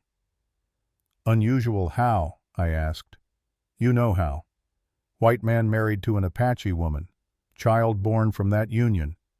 It raises questions about citizenship, about property rights, about a dozen other legal tangles. We're here to make sure everything is legitimate, that no laws are being bent in ways they shouldn't be."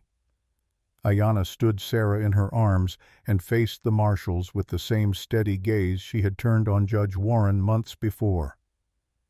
"I am a citizen, legal citizen with papers filed and approved. My marriage is legal. My child is born to 2 citizens and is therefore a citizen herself. What exactly is your concern?" Keene smiled slightly. "No concern, ma'am. Just due diligence. May I see your citizenship papers?" I went inside and retrieved the documents, everything Thomas had filed and secured.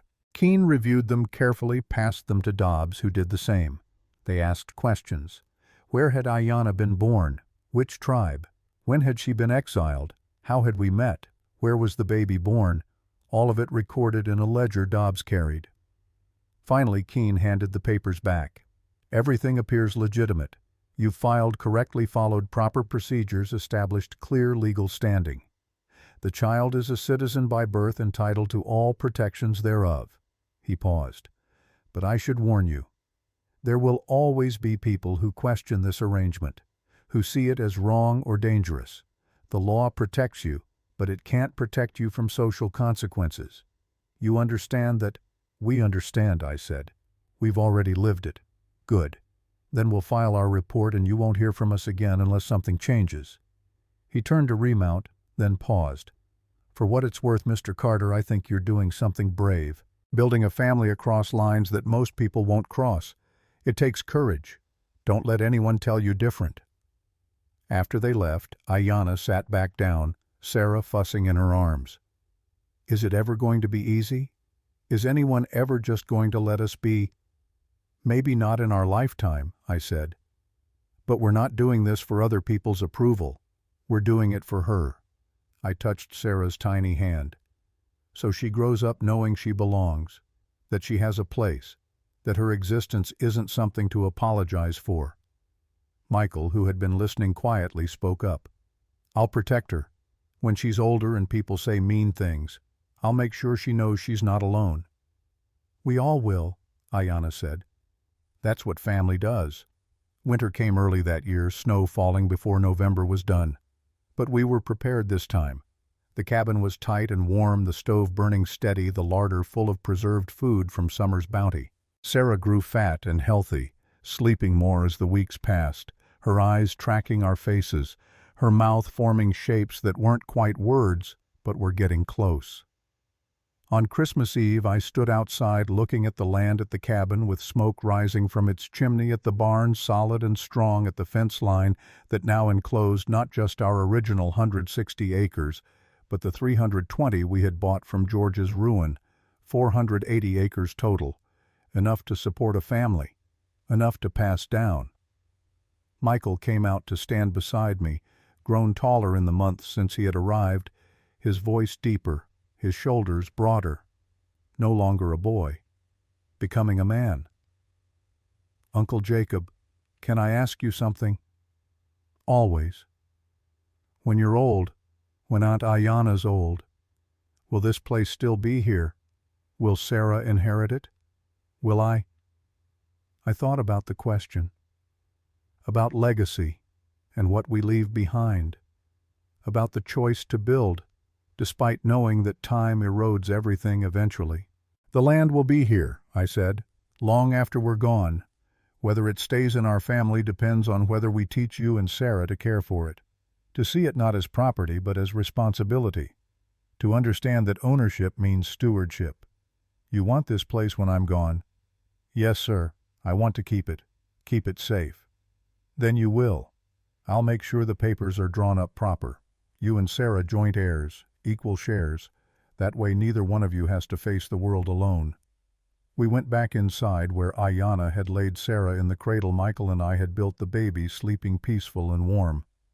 We sat by the fire, the three of us, and I thought about the journey that had brought us here, about finding Ayanna dying in the snow, about Michael arriving desperate and alone, about the fire that took the old cabin but gave us the chance to build something better, about Sarah sleeping innocent and unaware of how unlikely her existence was. A child born from exile and grief from laws bent and prejudices defied from two people who chose each other when the world said they shouldn't.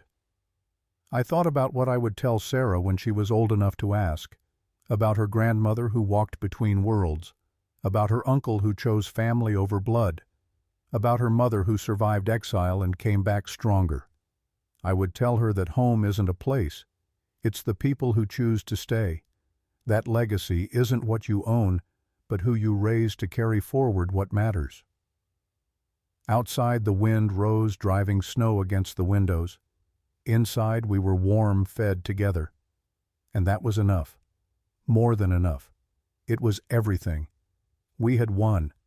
And the proof was sleeping in a hand-carved cradle wrapped in love, surrounded by family breathing steady and strong into a future we had made possible simply by refusing to give up, simply by choosing every day to live.